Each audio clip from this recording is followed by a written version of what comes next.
Warm applause around the stadium for Gerhard Aigner, and both teams go into the huddle, into that circular huddle, linking arms, staring at the floor, with the captains barking out instructions and last words of motivation ahead of this game in Group E between Slovakia and Ukraine. Slovakia have Martin Dubravka in goal, the Newcastle keeper. Across the back four from right to left, they are unchanged.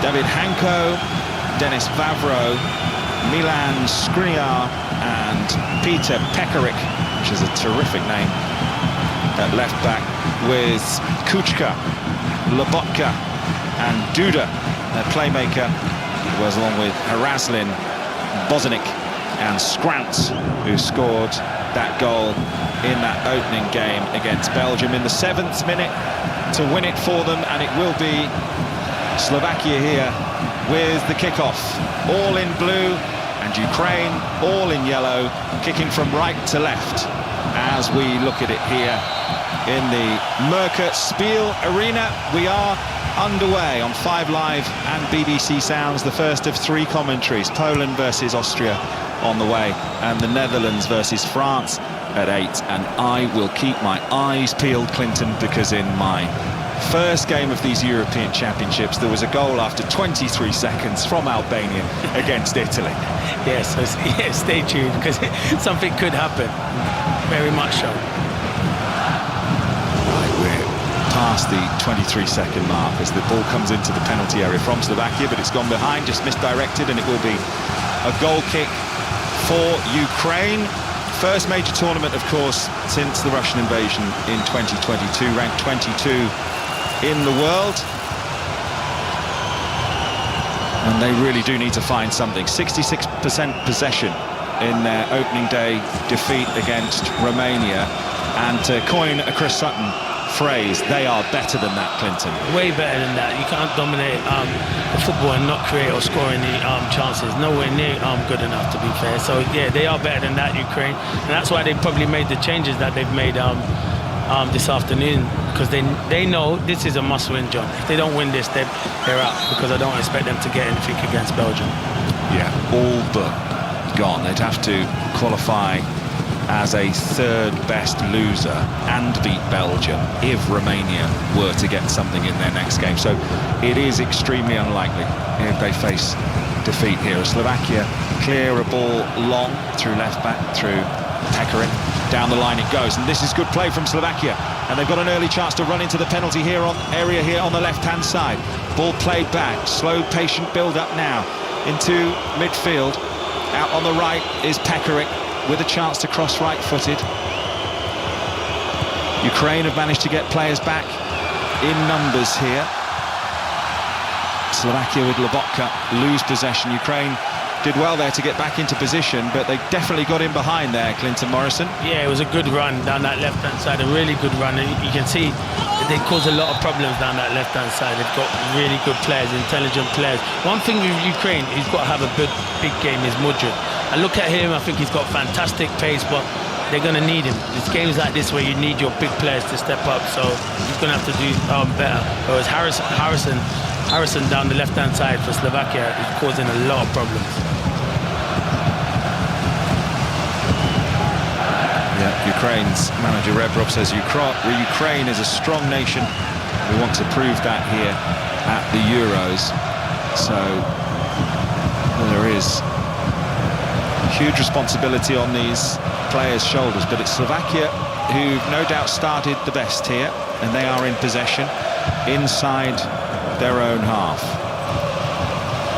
with Hanko and Vavro now of FC Copenhagen, played versus Manchester United in the Champions League.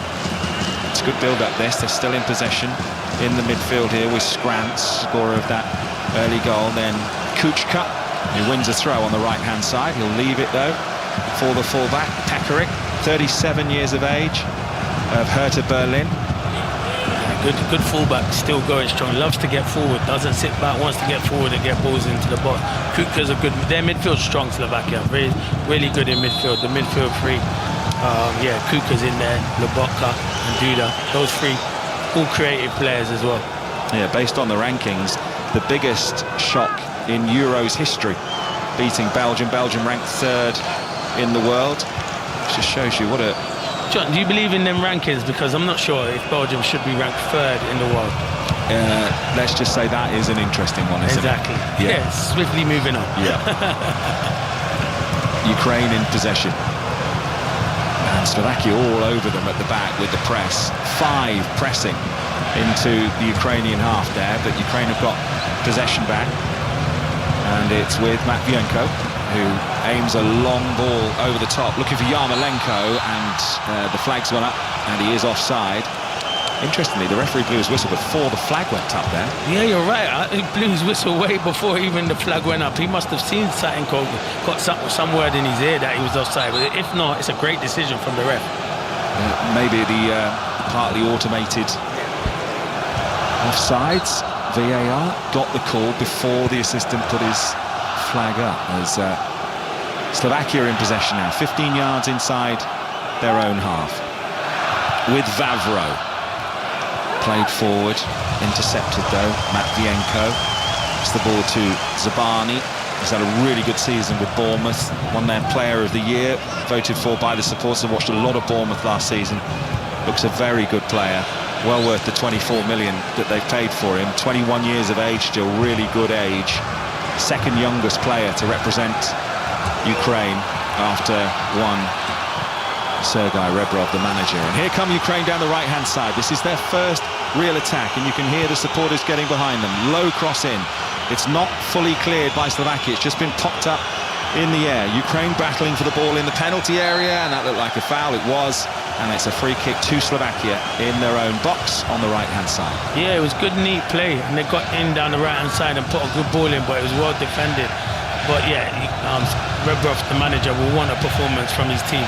They do play neat, tidy football. It's just in that final third, they have to be clinical. And the Ukrainian supporters bouncing up and down already, like corks on the sea in the stands in Dusseldorf.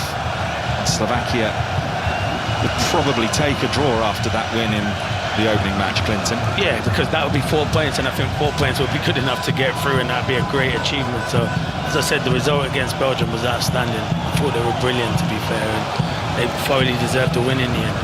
So Ukraine, Dubravka in goal, and Hanko, Vavro, Skriniar, Pekarik, Duda, Lobotka, Kuchka, Skrans, Bozanic, and Haraslin.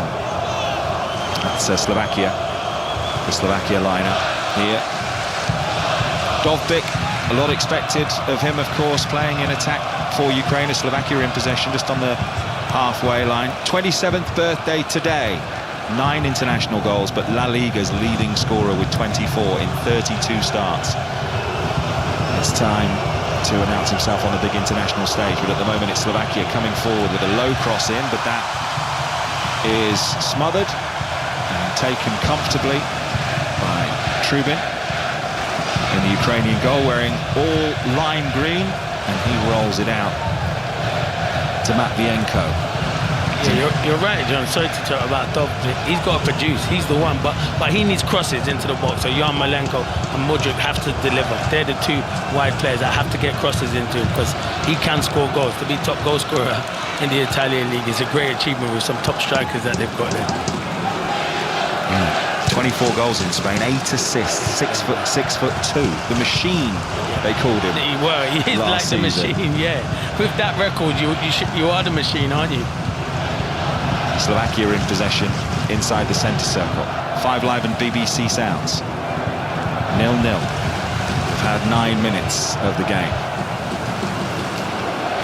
And Slovakia keeping the ball 15 yards inside their own half as a crossfield ball to play from left to right. Zinchenko wins the header for Ukraine, then goes chasing after the second ball as well and wins that header too. And Slovakia try and help the ball back somewhere towards their goalkeeper, Dubravka, at 35. 5 saves against Belgium, had a really good game. And Slovakia in possession once again, lying deep. Long crossfield ball this time to the far side for Slovakia.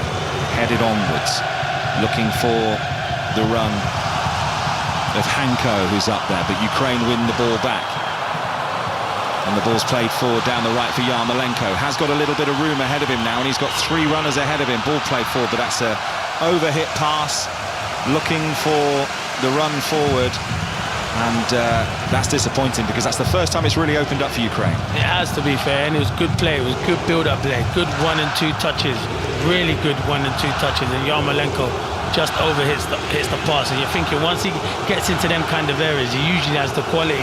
But it's good. They've started off well. It's a good open game at the moment.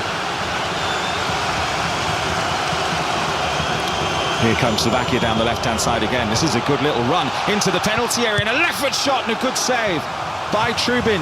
Low down to his right-hand side. First shot on target in the game goes to Slovakia, and they've almost forced a way in. They've got the ball back here as well. And they're moving forward down the right-hand side. Ball crossed into the penalty area. Ukraine head away and then complete a clearance, but it's only gone as far as in midfield. Duda now across from the left-hand side, and it's a bit of a mix-up and a shot, and a good save from Trubin once again.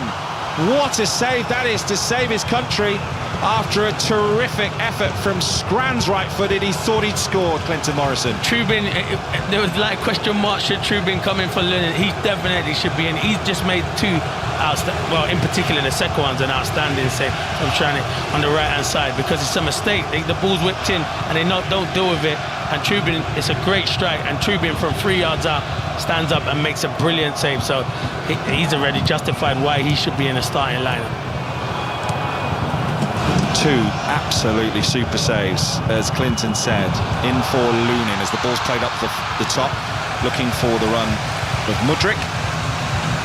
And Haraslin on the left-hand side, he's the one who had the shot. And he started the brightest for Slovakia on the left-hand side. He's beat 2 or 3 players and had a shot, and Trubin with another good save. But he's the one on the left-hand side of Ukraine have to be wary of, because every time he picks the ball up, he's getting his head up, and he's causing them a lot of problems on that left-hand side.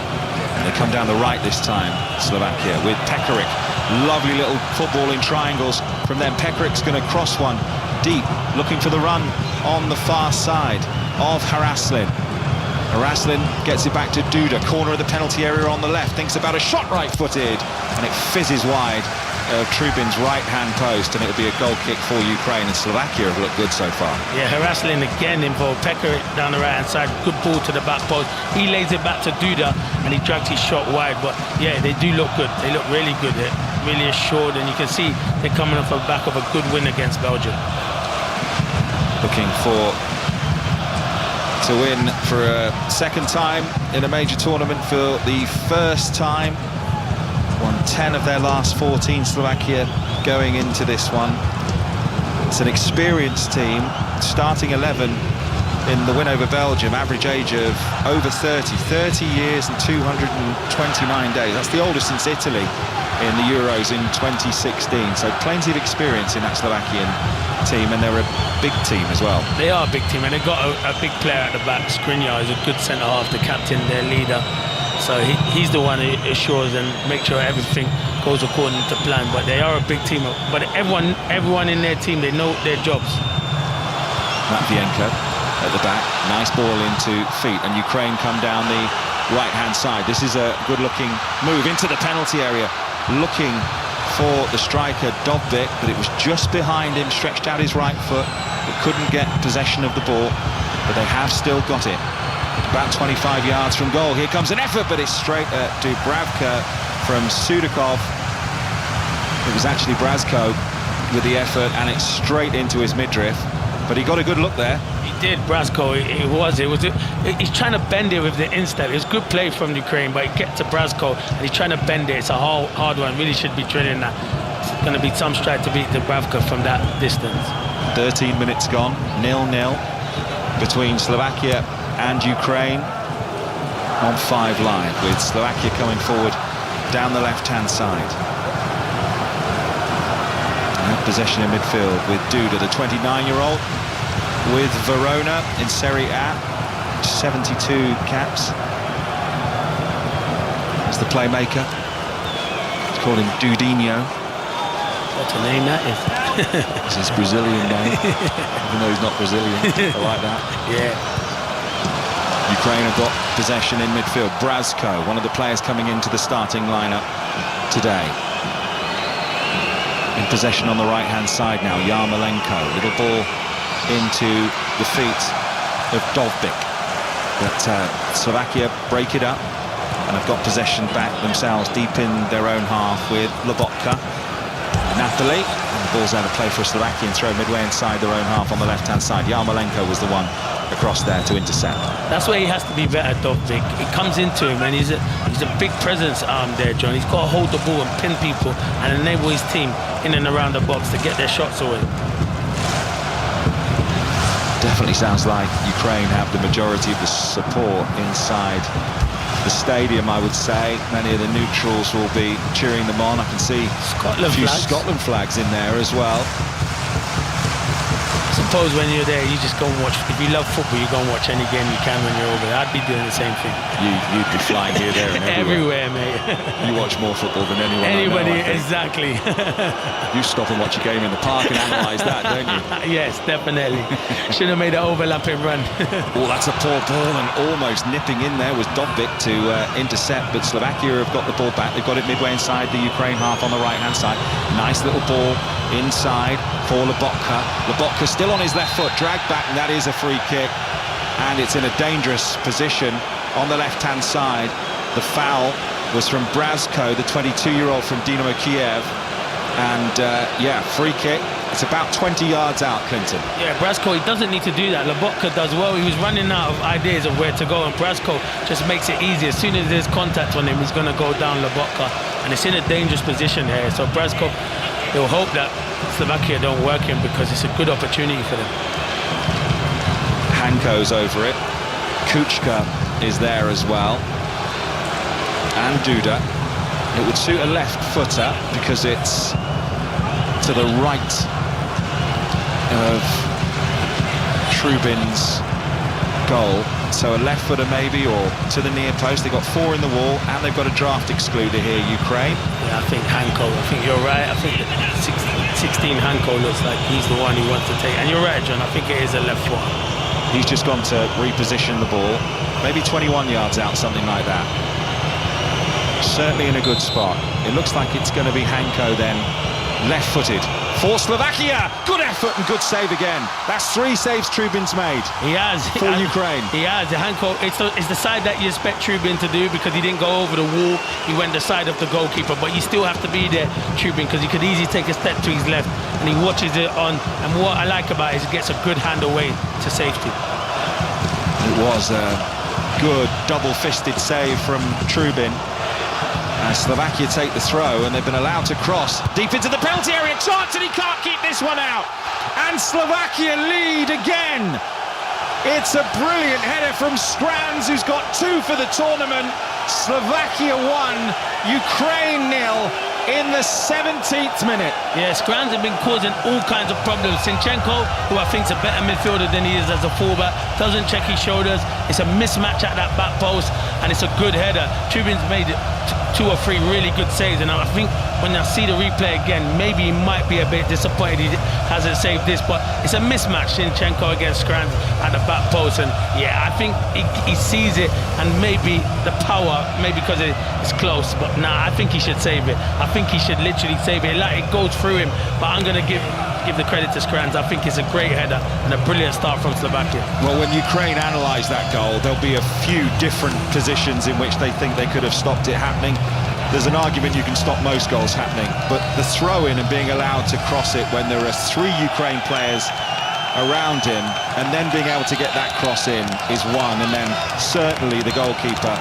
It's bounced in front of him. He's coming back across his goal, so he's having to go low down with his right to sort of not so much Gordon Banks against Pele, but it would have to be a half-volley scoop away, wouldn't it? Yeah, it would have to be. And I think once the only reason why I don't think he saves it is because of maybe the pace of the header, and it's so close, like 5 or 6 yards. But I think it looks like it goes under his arm, really. But I think you're right. The setup of the throw-on and enable the cross to come into the box. And Zinchenko is difficult. It's a mismatch at that back post. Andrei Rebrov waves his arm into the air in his grey shirt to say, come on, let's see a bit more from you, because Slovakia do deserve that lead. There's no doubt about it. The surprise package in the tournament so far, Slovakia. As Ukraine hope to hit right back. That's a lovely crossfield ball from Zinchenko towards Yarmolenko. Yarmolenko slides in and wins the ball back after Slovakia had got possession back. 27, 10th international.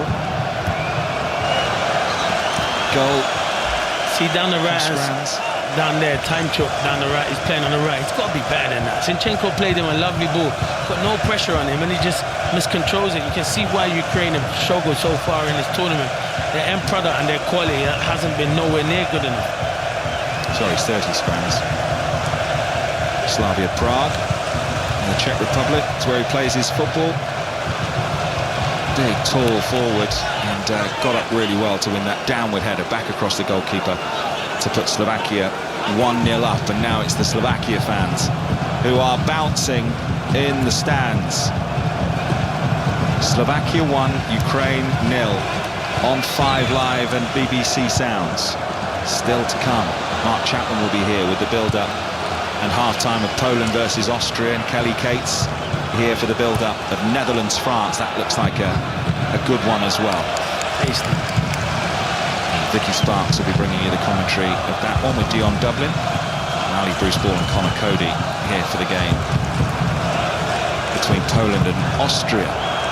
Slovakia in possession deep in their own half as Ukraine put the press on, and they'll scurry away from that press with Lobotka.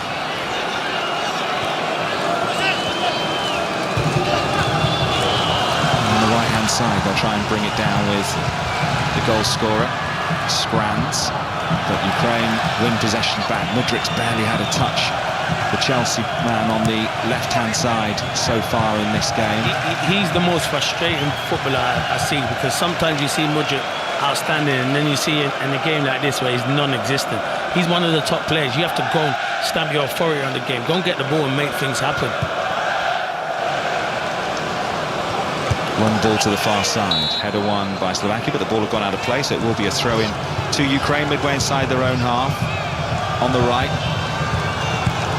How do they get back into this? Confidence will be low in this team now after the 3-0 defeat to Romania. They'll be wondering where a goal's coming from.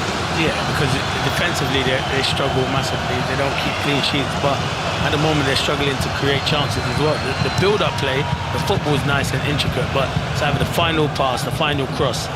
It's not been good enough so far. I prefer Zinchenko in the centre midfield role. Yeah, that's where I prefer it. Mikolenko, I think, must have a slight injury, because usually he would be playing at left. Yeah, he is injured, so that's why Zinchenko's on the left, which, you're right, does affect them. But here they've got a bit of space with Mudrik through the middle. He's running with possession, 25 yards out, and then he just smashes it over the bar. I mean, that has gone seriously high above the bar. It's not come down yet. It's still not coming down. It might come down in 5 minutes' time. But this is where we see Mudrik, where he's outstanding, because it's a good play, good ball, and his touch and the way he runs with the ball is outstanding. And then he has the shot, which is high and wide. His composure has to be better than that. He had runners outside him as well, didn't he? He did. He could well have used one of them. Mudrik, of course, the Chelsea player, 23 years of age. Fee of up to 89 million on that 8.5-year deal he signed. You'd like one of them, Clinton, wouldn't you? Definitely, mate. Oh, wow. 5 goals, 4 assists for Chelsea last season. Bit inconsistent, I think, if you speak to Chelsea supporters from last season. That's what I mean. You could have 2 good games and then 5 or 6 bad games. It's just consistency with him. We know there's talent in there, and we know there's a good player in there. It's just trying to get to that level. Was Ukraine's second shot. Slovakia have had 5 already, with 4 on target, which gives you a good indication of where the game has been played in this first half so far. We've passed the midway point. Slovakia 1, Ukraine 0 on 5 Live from the BBC and BBC Sounds. 23 minutes of the game gone. Ukraine in possession in the left-back spot. Ball down the line, floated, but Slovakia have won the ball back. Good footing though, and Ukraine in yellow have won it. But again, they just can't get there with Dovbyk, and Slovakia have got possession back in the centre of midfield with Lobotka. You know, the two teams, you see it, it's like Ukraine are sitting back and they're not getting up. It's a bit like how England were yesterday. So Dovbyk, the centre forward, is isolated. He needs more help and runners in and around him. I know they're trying to keep it tight, but they're 1-0 down, and I know still there's a long way to go. Slovakia in possession on the right-hand side with Kuchka. Forced back, though, by Ukraine. All the way back to Vavro. On halfway. Good play. Duda comes to collect the ball. Gives it back to Vavro, who plays a long ball forward down the left-hand side. And they've managed to get possession here on the left, moving forward. There's Haraslin. He's caused some problems down the left, as you said, Clinton. Tries to get across him, but it's with the goalkeeper, Trubin, for Ukraine. Yeah, you're right, John. Haraslin, he's probably been their best player. He looks really lively down that left-hand side. The front three of Slovakia, they've all got ability, and they cause a lot of problems. Trubin's got it inside his own 6-yard box at the moment for Ukraine, under no pressure at present. Don't forget, subscribe and listen. Football Daily podcast on BBC Sounds. Been listening to that, been listening to your dulcet tones on that. Today's episode, plenty of reaction and disappointment after England's draw against Denmark last night. Debate and reaction throughout the tournament as well. Inside the England and Scotland camps as well for the Football Daily, bringing you some behind-the-scenes bits and pieces. And they do a German phrase of the day as well, which I've got to give you, and then the answer will be in the Football Daily podcast. I've actually just messaged my German friend for a pronunciation guide here, but he's not got back to me, so I'm going to give it a go. It is Beim Schlafen erwischt. That is the phrase of the day. Find out what it means in the Football Daily podcast. I think you pronounced that excellent. You wouldn't know, Clint. I could have been.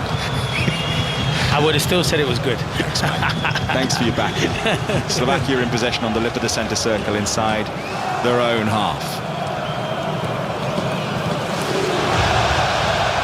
Ball out to the left to Haraslin again, who's done well. Duda now making a run towards the edge of the penalty area. Here is Duda. Has he fouled there? No, Michael Oliver says get up. And Ukraine have possession again. I don't know whether he was caught there or not, or whether he was looking for it, Clinton. I think he was looking for it, Duda. Harassling again down that left-hand side, causing loads of problems, and I just think it was good defending in the end, but Duda was looking for it. Slightest of contact, he was ready to go down. 27th minute. Slovakia 1, Ukraine 0 on 5 line. Slovakia will be happy to keep the ball. They've kept possession so well so far. Ukraine haven't really threatened as yet. Slovakia have possession on the halfway line again. It was Ukraine who had all the possession, 66% against Romania. It's Slovakia who've dominated the ball so far in this game. Can't get up the pitch. They're losing the game and they're still trying to stay in their shape. You have to go and press the ball. There was a bit of criticism, wasn't there, for their manager, Francesco Calzona, who's 55, who took over the Napoli job as Slovakia come forward towards the edge of the penalty area.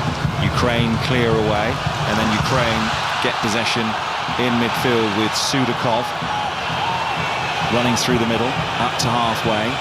He's looking for a pass, has to go short in the end, talked about a crossfield ball. And now it's with Shaparenko. Left foot pass into the feet of Mudryk is a good one. That's a nice little pass as well. Chance here for Ukraine, and it's a great block.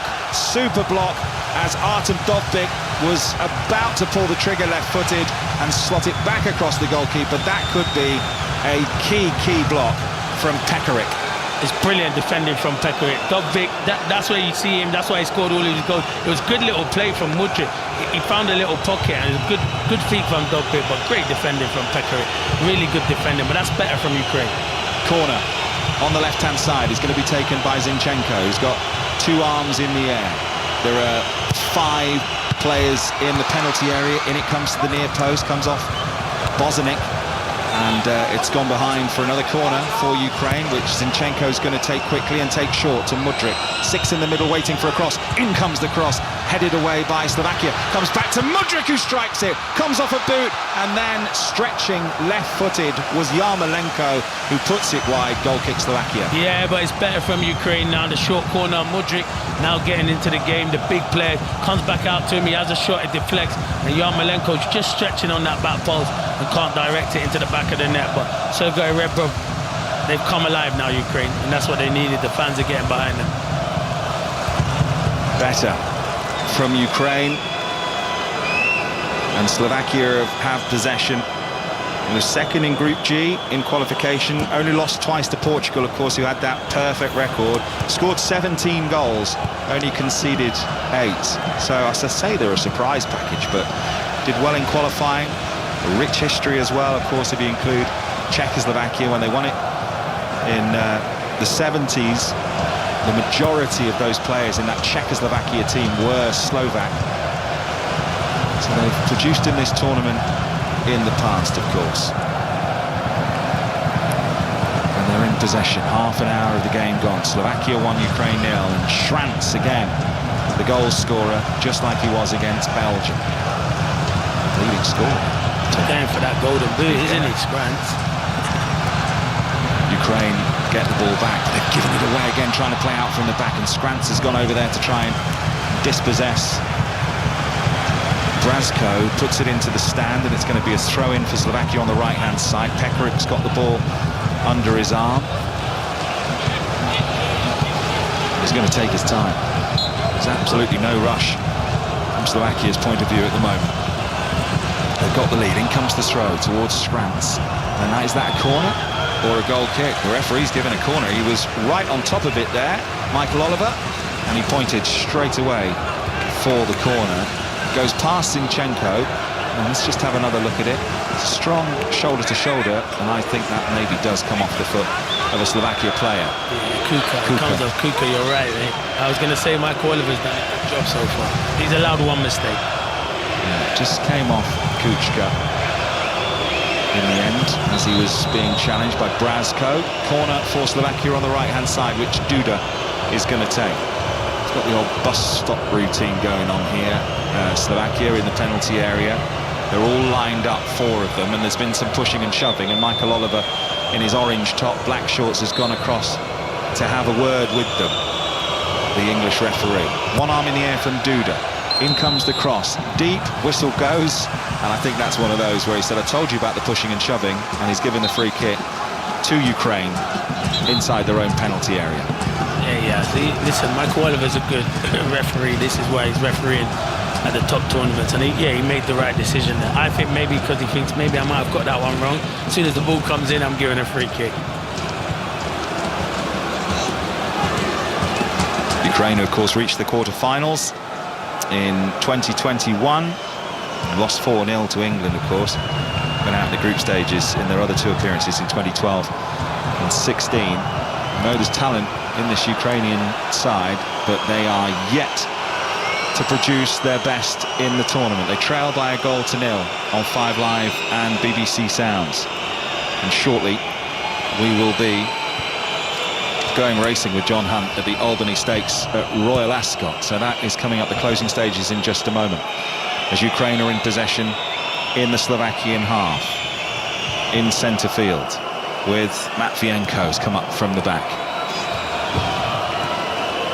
Now into Shaparenko, playing the ball nicely, Ukraine here, getting some rare, composed possession. Matvienko again, Zinchenko. Great pressing from Slovakia, pressed them all the way back 10 yards inside their own half here. Now they're under pressure with Zabani, who's had to go from left to right. Now they've had to go all the way back to their goalkeeper, Trubin. Slovakia working so hard out of possession. 32 minutes gone. 1-0 Slovakia lead. Yeah, Sabani had the ball there, and there's no movement in front. He needs runners in behind. They didn't have no runners. Ball is out on the right-hand side with Yarmolenko for Ukraine, but let's go racing. The closing stages of the Albany Stakes at Royal Ascot. Here's John Hunt. Thank you, John. Yes, halfway is reached here. 6-furlong race for 2-year-olds. The American runner Burning Pine is already well beaten off. The favourite Fairy Godmother is struggling to land any sort of blow, and she's just been squeezed out now. Her chance looks impossible. Heaven's Gate is the leader. That one, like Fairy Godmother, trained by Aidan O'Brien, being chased now by Mountain Breeze, and also coming home is Simmering up the near side running rail. And now Fairy Godmother, from an impossible position, has picked up in astonishing style, and that's the most dramatic winner of the week. Fairy Godmother has got up to beat Simmering, and back in third was Heaven's Gate. When she was hampered 2 furlongs out, her chance looked more than remote, it looked impossible, but she's got up to win it. Fairy Godmother, that was a sensational win for her back at the Euros. Sounds as though Ukraine need their Fairy Godmother to step in, John. Well, they do, and they've just hit the post, so she's not there with them yet, John. Dubravka's just made a brilliant save, low down to his right from Alexander Timchik of Dynamo Kiev. Just got the faintest of touches. It was on the angle, right-hand side, and that's the best chance of the game so far for Ukraine. Clinton Morrison. Yeah, they've been good. Timchik, they did ever so well. It was good play from Yarmolenko and Dovvik up front. It comes to Timchik and he drills it, but Dubravka, who we know is an outstanding goalkeeper, just gets the fingertips and tips it onto the post. But it's better from Ukraine. Slovakia leading by a goal to nil in the 35th minute, and they're back in possession with Duda outside of the right foot, just pokes it out to the left-hand side to Haraslin, and his deep cross, he screams at himself because he put it too close to the goalkeeper, Trubin of Benfica, the 22-year-old who made some really good saves in the first 15 minutes and then conceded to Skrantz with that downward header when maybe, by his own high standards, he set himself in the first 15 minutes. Could well have done better with it, low down to his right-hand side. 8 shots for Ukraine now, and 1 on target. It's been better from Ukraine as they play the ball long down the left, looking for the run of Mudryk. Good pace from Mudryk. He's in behind here. Mudryk gets the cross in, but it's smothered by Dubravka, who did brilliantly well to come off his line, the 35-year-old Newcastle keeper, and smother low down to his left. That was terrific goalkeeping again, Clinton. It was brilliant, to be fair, but Ukraine now know how they're going to get him behind. Mudryk's pace, no one can live with him. He does ever so well, and he gets to the... He had a decision, could he shoot or look for Dobbik in midfield? I mean, in the centre of the goal, but it was good goalkeeping from Dubravka, but it was good play from Mudryk, who's now growing into this game and being a threat. Slovakia in possession again in the centre circle with Lobotka, who scored against England in World Cup qualifying.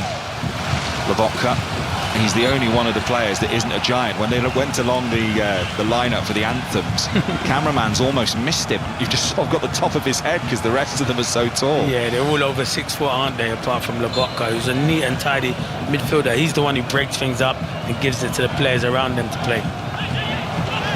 Slovakia have a free kick midway inside the Ukrainian half, and they've got possession. Snuffed out by Zinchenko, did well there. He's finding himself drifting further forward from left-back Zinchenko as Yarmolenko toe-pokes the ball down the outside, looking for the run of Timchik, the player who's just hit the post, the 27-year-old, who only played twice in qualifying, but is in the side today as the cross comes in from the right for Ukraine. Mudryk leaps, but doesn't get ahead on it, and Slovakia with Lobotka in midfield managed to clear, but they've given it away. Ukraine have got bodies forward here, edge of the penalty area, right-hand side. They've got a chance to cross. In it comes, left-footed, and it's over here, and it doesn't find Zinchenko come up from the back, and it's a goal kick to Slovakia. It's good play again, but when Yarmolenko's getting it, there's only 2 players in the box. You've got 4 midfielders outside the box, all asking for the ball. You're not going to score goals from outside the box. You have to have runners get into the box. But yeah, Mudryk's the one for me, and Yarmolenko on that right-hand side. If they're going to get back in, it's going to come through them two. Well, Francesco Calzona, as I was saying, 55 years of age, manager of Napoli since February, so been doing the 2 jobs side by side, and a lot of criticism from certain parts in Slovakia for whether he'd be able to concentrate on doing the 2 jobs, but so far the proof is in the pudding. I've never heard of that. That's the first, but fair play. The proof is in the pudding, and he's doing well so far. To manage 2 jobs like that is fantastic. Yeah, replace Walter Materazzi. So he gets paid by both. He's a clever man. Yeah? You know what I mean, John? Yeah. Very, very clever stuff. Very, very. Doing all right. His agent's done well for him now. He's got a brilliant agent. Here comes Slovakia, his team, down the left-hand side again.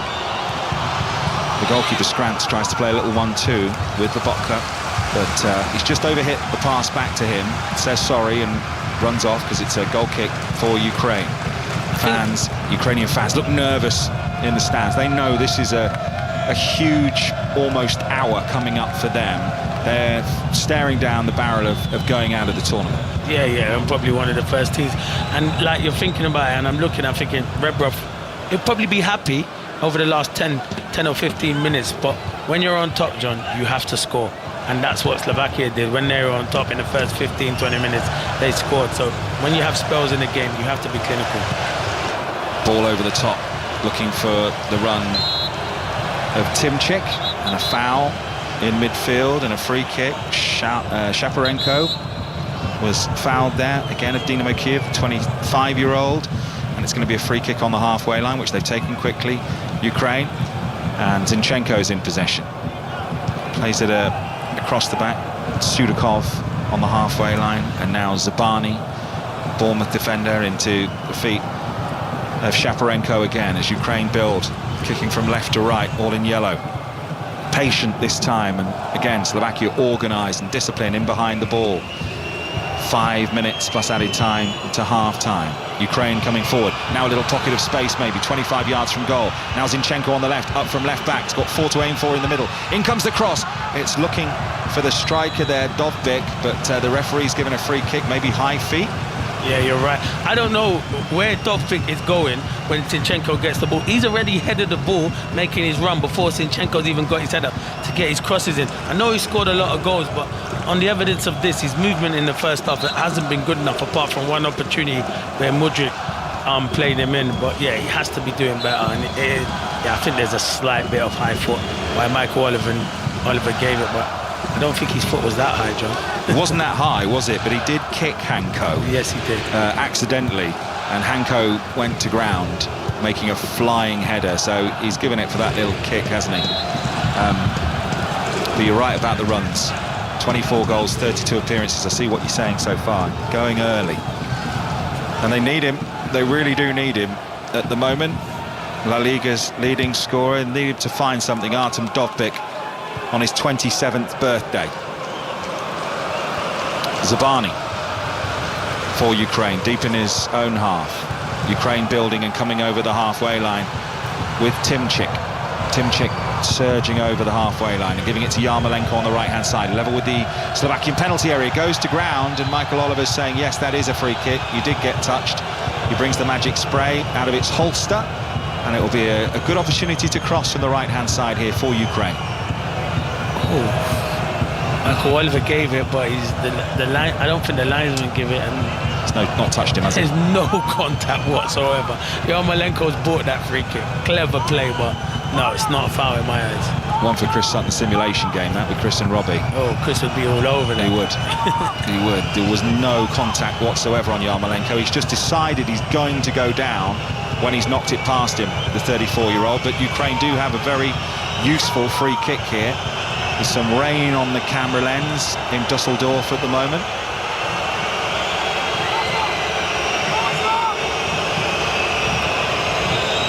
Rain steadily falling, and Ukraine with 5 in the penalty area. On the right-hand side, this free kick 2 yards outside the penalty area. Zinchenko whips it in. Dubravka makes the save at his near post, and he needed to.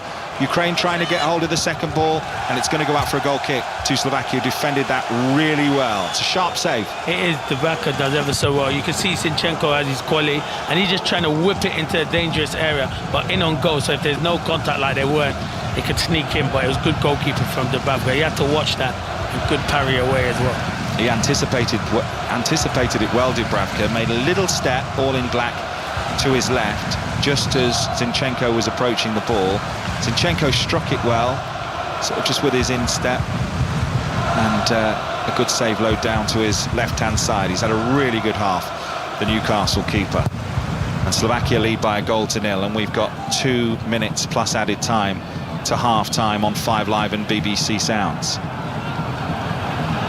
Ukraine in possession, but they've lost the ball. Slovakia have it in their half, and there's some space here for Duda and Haraslin on the left, and he puts in a shot, and it's a good save from Trubin, low down to his left-hand side, and it'll be a corner for Slovakia, who have almost doubled their lead. Yeah, Haraslin again on that left-hand side comes in, and I think there's a slight deflection, and Trubin does ever so well. He gets a strong hand and tips it around, but Brasco, who came in today in the midfield, he's having a poor game. He gives the ball away, too indecisive. Haraslin with the shot, another good save from Trubin.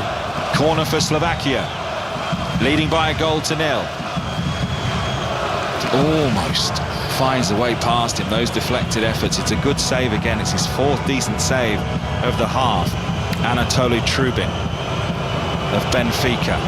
Corner going to be taken by Duda on the right-hand side. In it comes, headed away. Then an overhead kick is acrobatic, but not executed well on the edge of the penalty area, and Ukraine will clear away towards Mudryk. But there he is again, Lobotka, who manages to get hold of possession. And Slovakia have it back with a minute plus added time to go at the end of the first half. Slovakia 1, Ukraine 0. Yeah, it's been a good first half, to be fair. I think Ukraine have probably look on possession, might have shaded it, but what with Slovakia is when they go forward, they've got the front three that can cause loads of problems, where Ukraine have struggled to create stuff, but they've dominated possession. Slovakia in possession inside their own half. Deep with Skriniar, the captain, 29-year-old of Paris Saint-Germain, won Serie A with Inter. It's a sub versus England,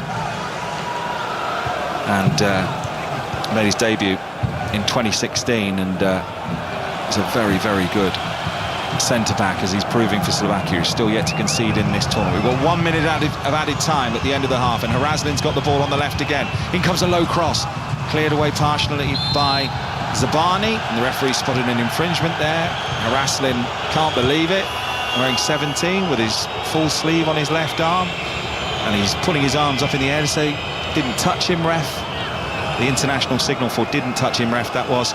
And it'll be a free kick for Ukraine deep in their own half, who need to get to half-time, I imagine, and just regroup. Yeah, and keep on going. I don't think he'll make changes. I think he'll wait for 15 minutes after and then make changes, because as I said, I think this is a must win for Ukraine, or definitely a must not lose anyway, that's for sure. Long ball forward from fullback. Expected to qualify with Belgium out of this group, Ukraine. But Slovakia have had something to say about that so far. Ukraine in possession near the halfway line, and there goes the half-time whistle from Michael Oliver, and it is Slovakia 1, Ukraine 0, and it's that man again, Skrans, who scored 10 minutes later than he did against Belgium. But Slovakia are just saying, we'll do it all again. Ukraine did hit the post in the first half through Timchik. Dubravka's made a couple of really good saves, but you cannot deny that Slovakia deserved that lead. Clinton Morrison. Yeah, they do deserve it. They've been very good going forward. They're a well-organised team. They haven't got superstars, but what they are, everyone knows their job, and it's been a good... And where you look at Ukraine, sometimes too many individual players, but as I say, they thoroughly deserve to be going in at 1-0. But there is a lot of positive for Ukraine to take, where they are creating half chances. Slovakia have 1 foot in the knockout stages, and Ukraine could be heading out of the tournament unless they improve. Half-time, Slovakia 1, Ukraine 0. John, Clinton, thank you very much for the time being. We'll be back for second half commentary. We are live from Berlin, where earlier you could just hear sea of Polish fans. Now you can hear them in the background, but not quite as loud as they were before. They've been driven away by the Berlin rain, and also driven off to the stadium, the Olympia Stadium, because they're going to be playing Austria there at 5 o'clock. We'll bring you full commentary once we're done with Slovakia, Ukraine. Then we've got Netherlands versus France. Should probably remind you then, with France playing Kylian Mbappe in his superhero tricolour mask. BBC Sounds right now, Sporting Giants Kylian Mbappe, 6-part series, delves into the rise of Kylian Mbappe from the banlieue all the way up to global stardom. It's really good. Listen to it right now on BBC Sounds, and there's a TV doc as well that you can listen to via iPlayer. We'll be back in Berlin. We'll talk a bit more England. We'll be inside the Scotland camp as well, and then second half commentary on Slovakia 1, Ukraine 0. We'll do it all after the news with Nick Hatfield. The voice of the UK. And the home of the Euros and the general election 2024. This is BBC Radio 5 Live. Good afternoon. Labour has accused Rishi Sunak of a total lack of leadership for not suspending two Conservative Party election candidates over gambling allegations. They've been investigated along with two other people after claims they bet on the timing of the election. Speaking at the launch of the Tories' Welsh manifesto, Mr Sunak again promised to take action if the candidates are found to have broken the rules. There are multiple investigations that are currently happening. It's right that those investigations are allowed to proceed. They are independent. They are necessarily confidential. What I can tell you is if anyone is found to have broken the rules, they should not only face the full consequences of the law, well, I will ensure that they are booted out of the Conservative Party too. A public schoolboy who attacked two sleeping students and a teacher with a hammer has been found guilty of attempted murder. The 16-year-old, who can't be named, carried out the attacks last June at Blundell School in Tiverton in Devon. The Chief Constable of Northamptonshire Police has been dismissed after being found to have lied about his naval service record. Nick Adley was also banned from working with the police again. Members of the Unite Union are to hold an indefinite strike from the 8th of July in protest at planned job cuts at Tata Steel. The company's making around 3,000 redundancies after announcing the closure of two blast furnaces at Port Talbot. The World Health Organization is warning people about buying potentially dangerous fake weight loss drugs which are being sold online. Ozempic is mainly used to control diabetes but has become popular in tackling obesity. Fake batches of the drug have been seized in the UK, US and Brazil. And the former Juventus and AC Milan star Roberto Baggio has been injured in an armed robbery at his home in northern Italy. He was hit on the head with the butt of a gun after 5 intruders broke in last night. This is where it begins, here. On BBC iPlayer, you'll find what you love. Here comes a cabaret. I'm Detective Sergeant Rebus. And love what you find. Oh my gosh, it's all come down to me. Who do I choose? Discover gripping thrillers. You serious? Yes, looking good, actually. Or comedy box sets. Oh yeah, very good. I'll bring my kids. Make a day of it. Live stream BBC TV. Unbelievable! And binge watch brilliant shows. This is good. We're gonna have some fun. The best way to watch TV. Push the button. BBC iPlayer. Euro 2024 with Steve Crossman. On 5 Live and BBC Sounds. And it is Slovakia 1, Ukraine 0 at half-time here at Euro 2024. Second half commentary on the way. The rain coming down in Berlin, dark clouds over the capital. Wimbledon, of course, is just over a week away. All eyes currently on Queen's. I hope you got better weather, Russell Fuller. A little cloudy at the moment, but we are not complaining given the weather we've had so far this summer. Dry, warm, and at the moment the world number 30 Lorenzo Musetti, who was Novak Djokovic's opponent in that French Open third round match which finished at 7 minutes past 3 in the morning, is in front against the British wildcard Billy Harris. He's taken that first set 6-3, just the one break of serve. And if Harris can't turn it around, he will still take home over £50,000 for his week's work here. And he's also guaranteed £60,000 for making a first round appearance at Wimbledon in 10 days' time. And that is about half as much again as the 29-year-old has earned in his entire career to date. One more British player to come later as well, Jack Draper, his quarterfinals against the American Tommy Paul. And some news on Andy Murray. Via his brother Jamie, who is the tournament director here, it's by no means definitive news because, as Jamie Murray says, it's not really for him to share. But he was on BBC television an hour or so ago and just confirmed that Andy Murray, after retiring in the first set of his match with the Australian Jordan Thompson because of a back problem that was affecting his right leg, has had the scan that we knew about late yesterday and obviously now knows what he is dealing with. And Jamie has said on BBC television that he's basically trying to decide what his next move is. He says, I think he's got a few decisions to make, realises how disappointing this is because it's quite probably his last attempt to play Queen's, Wimbledon and the Olympics, and in Jamie's words, there's a potential that might not be able to happen. OK. Russell, thank you. That's our tennis correspondent, Russell Fuller. It's also day 4 of Royal Ascot, 2 Grade 1 races to come. John Hunt? Yes, the whole place still buzzing after Fairy Godmother's amazing win in the Albany Stakes a short while ago, Steve. So impressive was she. She's already clear favourite for next year's 1,000 Guineas and next year's Oaks, which is the best part of 12 months away. Extraordinary performance from her. She sets the standard. As you say, Steve, 2 great Grade 1 races coming right up short shortly, 10 or 15 minutes time, the Commonwealth Cup for 3-year-old sprinters over 6 furlongs. Elite status, not able to run, having knocked a joint this morning. Inisherin is going to be the hot favourite, having won 2 races this season and been beaten only once. That came in the 2000 Guineas. Strong form there. And then the Coronation Stakes, that takes place at 3:45, with all eyes on Aidan O'Brien's Opera Singer and the French raider Ramatuelle, who go to post as the 2 favourites.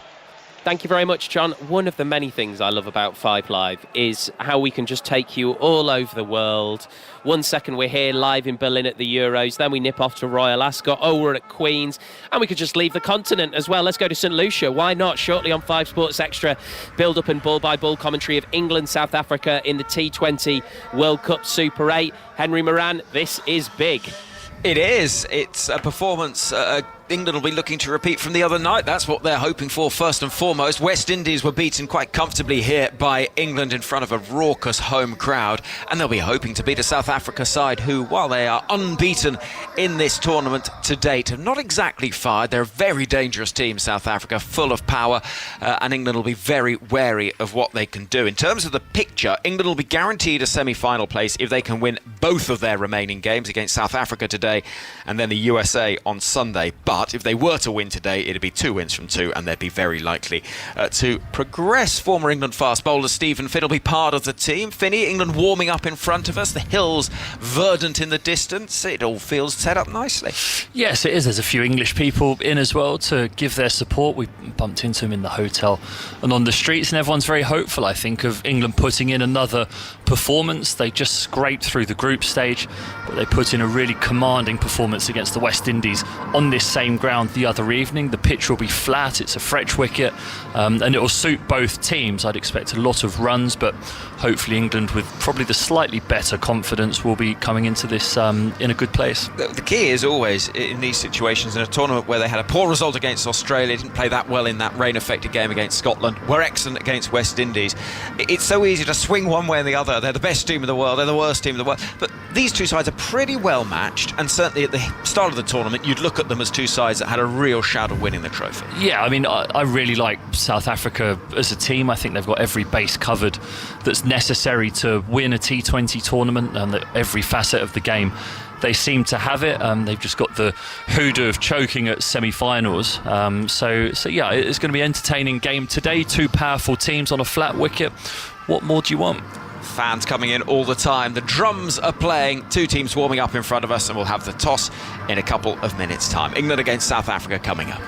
Thank you very much, guys. So they're off to 5 Sports Extra live in about 20 minutes' time. Play underway at 3:30. Ellie Aldred will keep us up to date here on 5 Live. Back to the Euros. Bad news for Scotland, I'm afraid. Confirmed this afternoon, Kieran Tierney's out of the tournament after that hamstring injury he picked up against Switzerland. So he now goes back to Arsenal for treatment. Remember, Scotland basically need to beat Hungary in their final group game on Sunday, 8 o'clock, full commentary on 5 Live. That should be enough to go through. Anything else definitely won't be. Let's hear from assistant manager John Carver speaking about a potential shuffling of the defensive options. Yeah, well, it's a blow because he's one of our top players, and you know, in a tournament football you need your best players on the park, and in particular with him, he gives that balance down the left-hand side with Andy Robertson and Callum McGregor, and they combine really well. So whenever any team loses their best players, then it will affect the situation. We are flexible. We've played 2 different systems already, but again, I'm not going to give a great deal away to the opposition because, you know, that's strictly private. So there is a possibility there.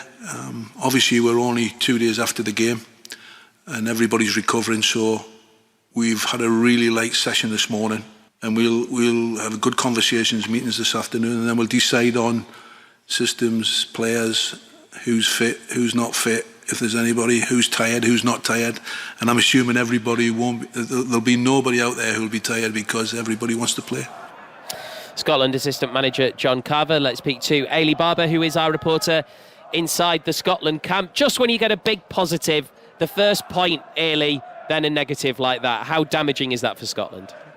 Yeah, a huge player Kieran Tierney is for Scotland. We actually had a little chat around the table, all of us working out here, and we said, who's the first name on the team sheet for Scotland over these 3 games? And Kieran Tierney came out overwhelmingly on top. So he is a massive influence on the pitch for Scotland, and it's a real shame that he won't be part of it. And of course no Ryan Porteous, who will be serving that second match ban. So again, a reshuffling at the back for Scotland.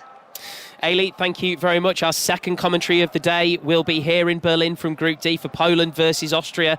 We'll get the build-up underway ahead of a 5 o'clock kickoff. Ali Bruce Ball and former England defender Conor Cody both there. Ali, we've had so many Polish fans here. Have they made their way to you yet? Yes, they are swarming around. A big yes. And the Austrian fans too. I mean, in terms of sort of journeys to make for either of those nations to get to this tournament, not the worst in the world for them.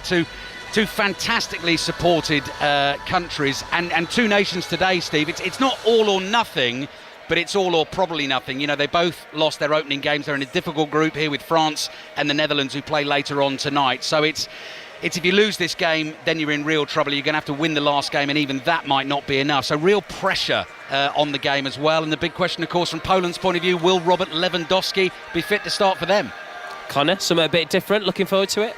I like Crossy. Yeah, no, it's what a ground it is, by the way. Absolutely fantastic. Yeah. It's a lovely place. We're absolutely privileged to be here, and yeah, it's a good game for us to commentate on. Yeah, absolutely bang on. The Olympia Stadion, it's like half museum, half stadium. Glorious. Looking forward to it. Thank you, guys. Ali Bruce Ball and Conor Cody. Full commentary on that one. You will hear that at 5 o'clock. Teams are back out on the pitch. In our first commentary of the day, though, Slovakia. Wow. They have never won more than a single game at a major tournament since they broke away from Czechoslovakia. They are 45 minutes away from doing it, and probably ending Ukraine's tournament. So a big half, John Akers. Massive half of football for Ukraine, especially as Sergei Rebrov comes back out and takes his seat in the dugout, and his team are out there early. Sent them out there early as Slovakia wait to take the field, but they were very much second best Ukraine in the first half. They did create chances. They were maybe unfortunate not to be level when Timchik hit the post, but it was a good save low down to his right-hand side by Dubravka, who just got the slightest little feather touch to it. Out comes Slovakia. Something will need to change in the second half for Ukraine. Clinton Morrison. Yeah, they'll have to be better in that final third. As I said, better cross, better delivery of working the goalkeeper. Dobbik, the centre forward, has to do better. If not, you're going to have to look to your bench to try and make changes, because I think the first 15 or 20 minutes is vital that Ukraine try and get a goal. Ukraine are going to get the second half underway. They are all in yellow. Skrantz, the tournament's leading scorer, got the goal again. He scored against Belgium in their 1-0 win. The camera's just done a big close-up of him as Slovakia's manager goes to take his seat in the dugout with his grey suit on, his blue shirt. He'll be pretty happy with what he's seen from his side so far, as Dubravka's the last one out. They're actually waiting for Dubravka to get the game underway, and he's going to have to run all the way into his goal. He throws his water bottle to one side. They like to start on time here. I'm surprised they didn't say, if you're not back out, we're starting. That'd be a first. That would be a first. Start without a keeper. Dubravka brushes the ground, kisses his right glove, and he is in position, and Michael Oliver will get us underway for the second half, with Slovakia leading by 1-0. On BBC Sounds and your smart speaker, just say play BBC Radio 5 Live. We are underway with all your Euros action live, and of course top coverage of the general election as well. And we've had a clash of heads with the first bit of action of the second half. Zinchenko's up, he looks all right, but down on the ground is Pekarik, and that did look nasty, Clinton. Yeah, it's full-on clash of heads. I hope both players will be all right. Pekarik looks like he's come off the worst. He's still down, and they'll have to check him, do all the concussion tests and stuff. But Zinchenko's up, and yeah, he's all right. So hopefully Pekarik will be all right as well. Yeah, he's laying on his back. He's got the physio and the doctor with him at the moment, and they're just rubbing the top right-hand corner of his forehead where he took the impact. John, I'm telling you now, the way they're rubbing out the ice on, I think he'll be all right. There you go, because no one wants that ice on your head like that. I've had it a few times. I said to physio, "Are you all right? I've got a head injury. Take my time." He's like, "No, you'll be all right." I was like, "I'm not putting that ice on. I'm getting up. I'm carrying on." He is up. You're absolutely right, and he does carry on.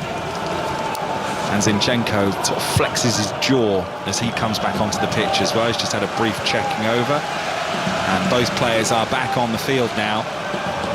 No changes at half-time for either team. The headline team news coming into this was Anatoly Trubin being preferred in goal to Andre Lunin of Real Madrid after his mistakes in the first game for Ukraine. He made 3 very good saves early on, but then maybe could have done better with the downward header from Skrantz, which put Slovakia 1-0 up as Ukraine are defending deep in their own half. And Slovakia have won a throw-in right by the corner flag after some top ratting from Bozanic up there. I like it. He pronounced that ever so well. He was ratting and he done ever so well. Sabani took too long to deal with the football. Ended up giving a throw-in in a dangerous position.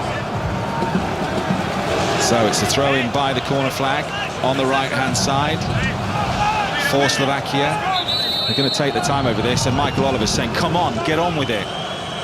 They haven't been quick to take throw-ins and free kicks, let's just say that, after getting that 1-0 lead, Slovakia, and they are in possession with good football coming down the right-hand side. It's cleared out of play, it's another throw-in. Let's go back racing to Royal Ascot and John Hunt. The Group 1 Commonwealth Cup, less than 2 furlongs to go. Inisherin, the favourite, being produced to come and take the lead here, narrowly out in front from Starlust in second place. Then in third position comes Kind of Blue. Inisherin, though, looks in charge. Jasser is finishing out of the pack very strongly. He's going into second place. But Inisherin, he was the form choice, and he's so good. Inisherin, a straightforward win, and a big Commonwealth Cup win it is for trainer Kevin Ryan and jockey Tom Eves. He's beat them hands down. Lake Forest getting up with Jasser for the places, but Inisherin, a deserved big race win in the Commonwealth Cup. Yeah, it sounded like a super win for Inisherin. Thank you, John. We'll go back there one more time at Royal Ascot for the final stages of the racing there. Went a couple of years ago to Royal Ascot. Had a brilliant time. Never been before. Fantastic. Got dressed up. It's a good day out. It is a good day. Slovakia in possession. Ball down the right-hand side. Ball headed out of play. It's a throw-in to Slovakia midway inside the Ukraine half. As we came in, there was photographers there, like paparazzi, and they said, "Excuse me," to me and my girlfriend Amber, "can we have a photo?" And I said, "Yeah, no problem." I put my arm around, and they said, "Not you, sir." They got me out of the shot. Oh, brilliant. I was like, that's charming. Charming. Brilliant. Slovakia in possession, but Ukraine and Zinchenko have nicked the ball away, and Zinchenko brings the ball forward towards the halfway line, then pings a sweet left-footed crossfield ball to Timchik on the right-hand side. In possession in midfield is Sudakov of Shakhtar Donetsk. That's given away possession though, and getting it back in midfield, it's that man again, Stanislas Lobotka of Napoli, and they have it back here. He really does do a super job in there for them in the centre of midfield, and now here's Duda, the playmaker. They've got the ingredients, you know, to trouble, as we saw with Belgium, some teams if they do make it through to the knockout stages. Yeah, definitely. They've got experienced players and players that are playing at a good level, at club level as well. But Brasco, midfield for Ukraine, he's come in and he's been poor. He keeps giving the ball away. So I think that's where Red Bull will be looking to make changes soon. Here comes Slovakia down the left, but that's an overhit pass looking for Lukasz Harazlin, and it's out for a throw-in to Ukraine. Deep in their own half, right-hand side. I've been listening to the Carl Walker podcast, Clinton. I've been really enjoying it, taking inside the dressing room to find out what it takes to win. I really like it. You'll never beat Carl Walker. Well, I think it's a great podcast when you say you'll never beat Carl Walker, because no one does beat Carl Walker, do they? Let's be honest. So yeah, it's a good podcast, and it's a really interesting listen.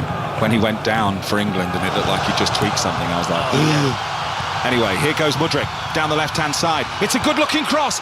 In it comes, headed up in the air by striker Dovbyk, but he just couldn't get good enough purchase on it despite his frame, despite being 6'2". He was just slightly behind him, was it, Clinton, do you think? Yeah, I need to see the replay. I think he mistimes it. I think it's brilliant play from Mudryk. In comes the throw from Ukraine. Yeah, we'll have to see the replay, John. We will see it shortly as Slovakia are in possession in the left-back position, and they'll clear down the line, but they've given it away to Timchik for Ukraine. In comes a cross right-footed, but it's under hit from Shaparenko. And now, again, Lobotka had his shirt pulled, and the referee's going to pull it back there for a free kick to Slovakia. He's a threat, John. Mudryk, he's a threat. He does ever so well. He puts it through Perisic. Whips a great ball in. No, he mistimes the header, Dovbyk. I'm watching the replay there now, and he's mistimed the header. He's completely mistimed. He doesn't look like a centre-forward that scored that much goals this season, because if you scored that much goals, your timing of your runs would be outstanding, and you just head that right back into the far corner. Or maybe he's lacking a bit of confidence at the moment. Could well need one. Could well need a goal. Yeah. Because 24 goals in 32 starts in La Liga for Girona is not an easy thing to do, with a couple of hat-tricks in there, including a 6-minute hat-trick. So he certainly, in club football this season, has known where the goal is. At any level, if you're scoring goals, you come into football, you feel like every game you can score goals, and it just hasn't happened for him at the moment. But he'll keep going, he'll keep believing and getting in there. Slovakia in possession on the lip of the centre circle inside their own half, with Lobotka, who plays a lovely little ball down the line, and now they've got some space ahead of them. It's with Hanko moving towards the edge of the penalty area. Now it's Haraslin, gets to the byline, gets it back across. Important little touch from the defender to put it into the arms of Trubin, and that was an important touch. It was. Haraslin again on that left-hand side. I just keep talking about him because he's so good. Ukraine have given it away again, and now they've won the ball back. Shaparenko's a bit slow with it. Mudryk is going through the middle, finds Dovbyk. Dovbyk checks and goes back. He's inside the penalty area. He's on the left-hand side. He goes outside the penalty area. Still in possession, Ukraine. Left-hand side, Zinchenko. Low cross chance, goal! Ukraine are level. What an important goal for Ukraine. Both the team and the country. They're still alive in the Euros. Shaparenko, left-footed, first time around the penalty spot. Beats Dubravka finally. Ukraine's fans are on their feet. He looks to the skies. It's Slovakia 1, Ukraine 1. Yeah, Shaparenko is a really good finish, but the quality is from Zinchenko. But Mudryk does ever so well. Don't give it to Dovbyk. Just keep going. You've committed players. You had the defender one-on-one. But Dovbyk, eventually it comes to Zinchenko, and Zinchenko's pick out is absolutely top class, because most fullbacks would have just whipped that into the danger area. He sees him, and it's a brilliant finish. It's a fantastic finish, left foot past Dubravka. Great finish, because it would have to be something good to beat Dubravka. He's been in good form. Really good finish. He just caresses it, left foot into that far corner. Fantastic goal. Zinchenko's got the tiniest corridor to hit with that pass, and he threaded it onto the left boot of Shaparenko of Dynamo Kiev. Oh, he only came back from an ACL injury in May, Shaparenko, and now he has scored a massive goal for his country. Can they go on and win it now, Ukraine? Yeah, they've got a great opportunity, and this is what I wanted from Ukraine. Get more players into the box. Maybe Rebrov said that to them at half-time. You have players and runners in, and now this is going to be a brilliant second half. Ukraine have got possession again on the left with the dangerous Mudryk. Infield, Yarmolenko, centre field, 30 yards from the Slovakia goal. Good football this. Screams from the Ukraine fans as they're in possession. On the right with a cross in towards the near post is Timchik, headed away by Slovakia. Mudryk gets the ball back. There are plenty of yellow shirts forward. The goal has definitely lifted Ukraine here. And now for the first time we'll have to see whether Slovakia can weather a storm. They had those two bits of fortune, perhaps you could say, with the VAR decisions against Belgium.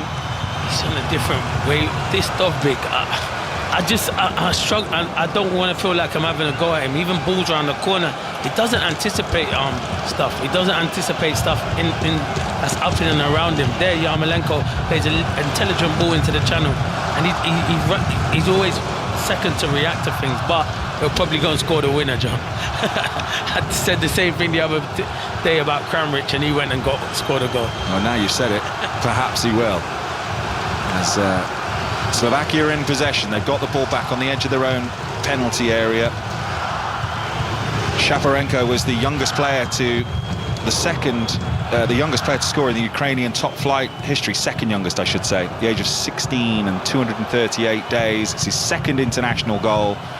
Won't have scored a bigger one for his country. Huge goal from Shaparenko, a lovely finish with his left foot to put Ukraine level. 57th minute, 5 Live and BBC Sounds. Mudryk chips the ball out to the right. Much more confidence about the play now in possession from Ukraine. As I think the goal scorer there, Shaparenko, is dealing with a bang to the face. The game's going on around him at the moment, and Michael Oliver will stop it because it's a head injury. So he's going to get some treatment. If you're not going off, get on with it. Come on. I'm telling him to have a look. Just come on, let's get on with it. You just scored a goal. Your team are on the front foot. You don't want treatment. Let's get on with it. Yeah, he's got a bang on the nose, he's telling Michael Oliver there. It must be sore, but he's all right. He said he didn't want no treatment. And as I said, your team are on the front foot. You don't want to stop this. So Michael Oliver's given the ball to Trubin, the Slovakia goalkeeper, and said give it back to Ukraine, I think. Give it back to Slovakia, rather, has he? No, he's just got on with it. I don't know what he was telling him there, to be honest. But the ball forward is played by Ukraine, and Slovakia come up with possession, edge of their own penalty area.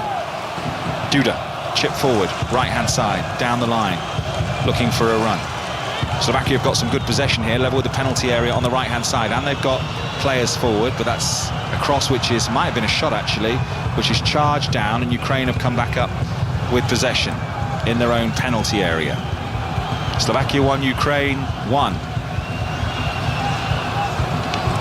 This would suit Slovakia, I think. Yeah, because I think that might be good enough to get through, even if it was a third place. They finished in third place. I think 4 points would be enough to get through.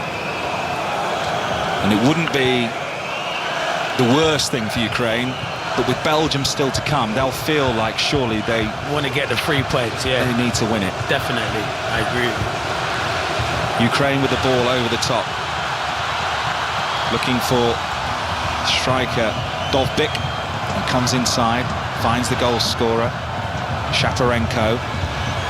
Now inside is Brazko. They're still in possession here, centre field, with Sudakov. Now Shaparenko again, deflected cross, and Dubravka has to stretch for it as it was heading for the top corner, looping, but he plucked it out of the sky, and he's in possession in his own penalty area, obviously, got the ball in his hands, and it's still 1-1. Yeah, Shaparenko again coming into it, causing problems, trying to get the ball in. I think he's looking for Dovbyk in a slight deflection, but Dubravka moved his feet ever so well, and it was comfortable for him. But Slovakia just want to take the sting out of things and get a few passes in, because they keep losing the ball and Ukraine keep coming forward, and now they're going to make a double substitution. Right, so the first changes of the game then. Lazio Benes is going to come on, along with Tukta. 10 and 11 coming on. I think Duda's one who's gone off. Going off is Bozanic and Duda. Yep. So they're the first changes we've seen so far. What do you think the thinking is there then with those changes? I just think maybe, Ukraine is starting to dominate, just need some fresh legs, different personnel, to try and get Slovakia going in the second half, because they haven't really started yet. Here are Ukraine with Yarmolenko on the right-hand side. That's a lovely little ball. Low cross into the near post, cleared away. It was a good cross from Timchik. And running towards the near post there was Dovbyk, but he couldn't get hold of it. They want to throw on the right-hand side. Yarmolenko is there again. In comes the low cross behind, corner for Ukraine. Yeah, Yarmolenko's been good, I know he's getting on in years, but he has that quality on that left-hand side where he can chop, he can get crosses in, he picks the right pass. Zinchenko's getting the crowd going. So, yeah, it's Ukraine that are in the ascendancy at the moment. Ukraine on the right-hand side have possession, short corner. In comes the cross from their goal scorer, but it's cleared away by Slovakia. High.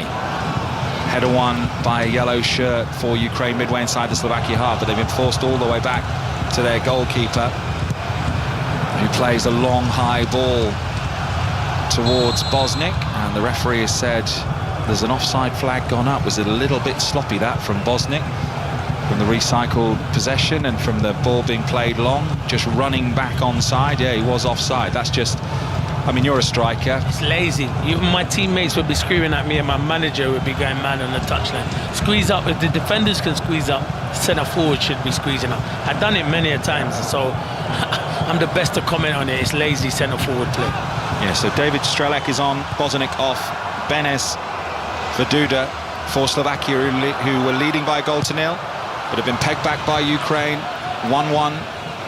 29 minutes plus added time remaining as a Slovakian player goes down holding his face here under the challenge of Yarmolenko. Stands over him saying, come on, you're okay.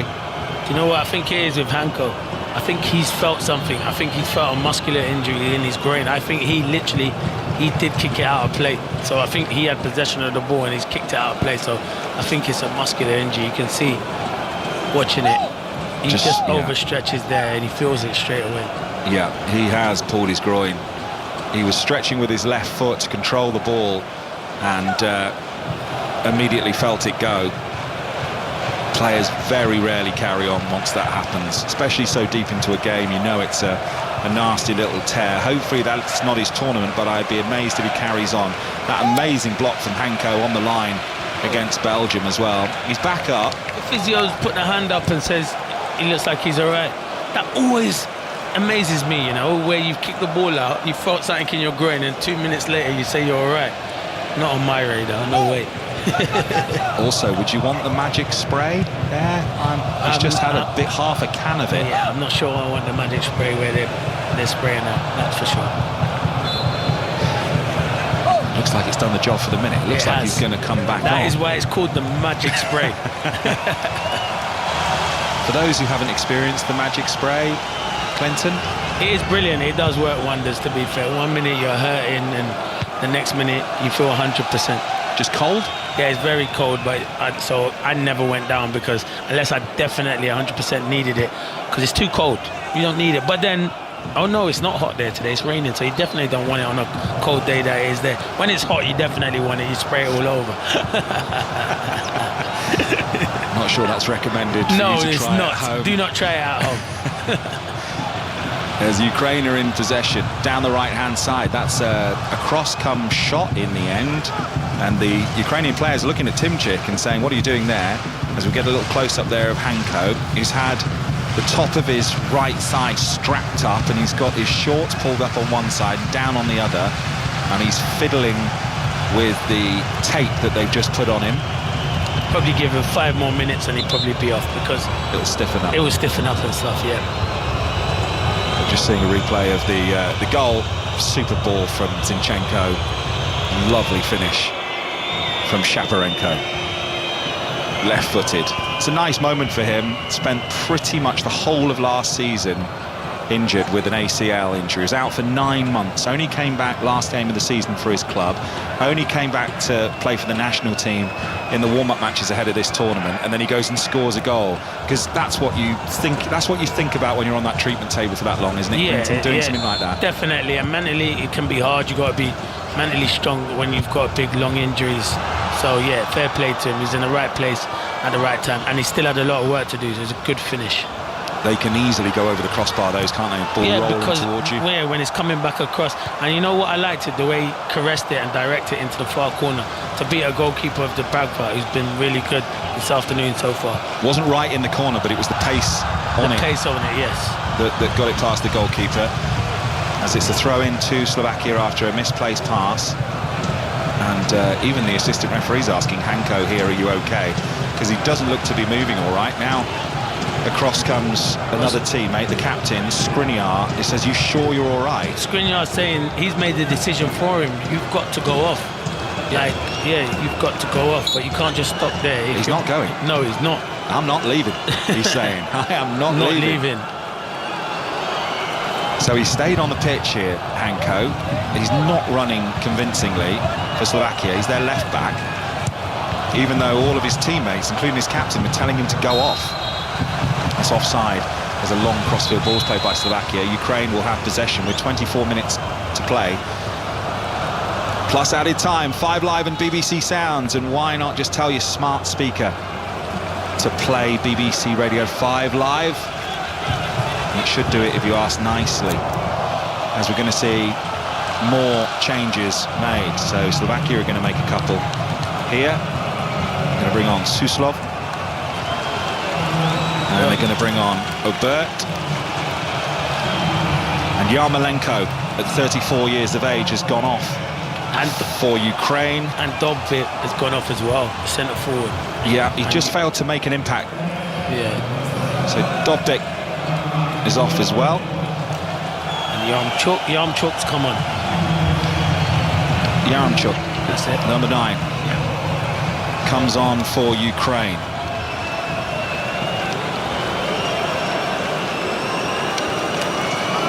Five Live from the BBC. Changes still being made in Dusseldorf. In the rain, 1-1. Ukraine really do need to find a winning goal. If Slovakia find one, they're through to the knockout stages, as that's a bit sloppy.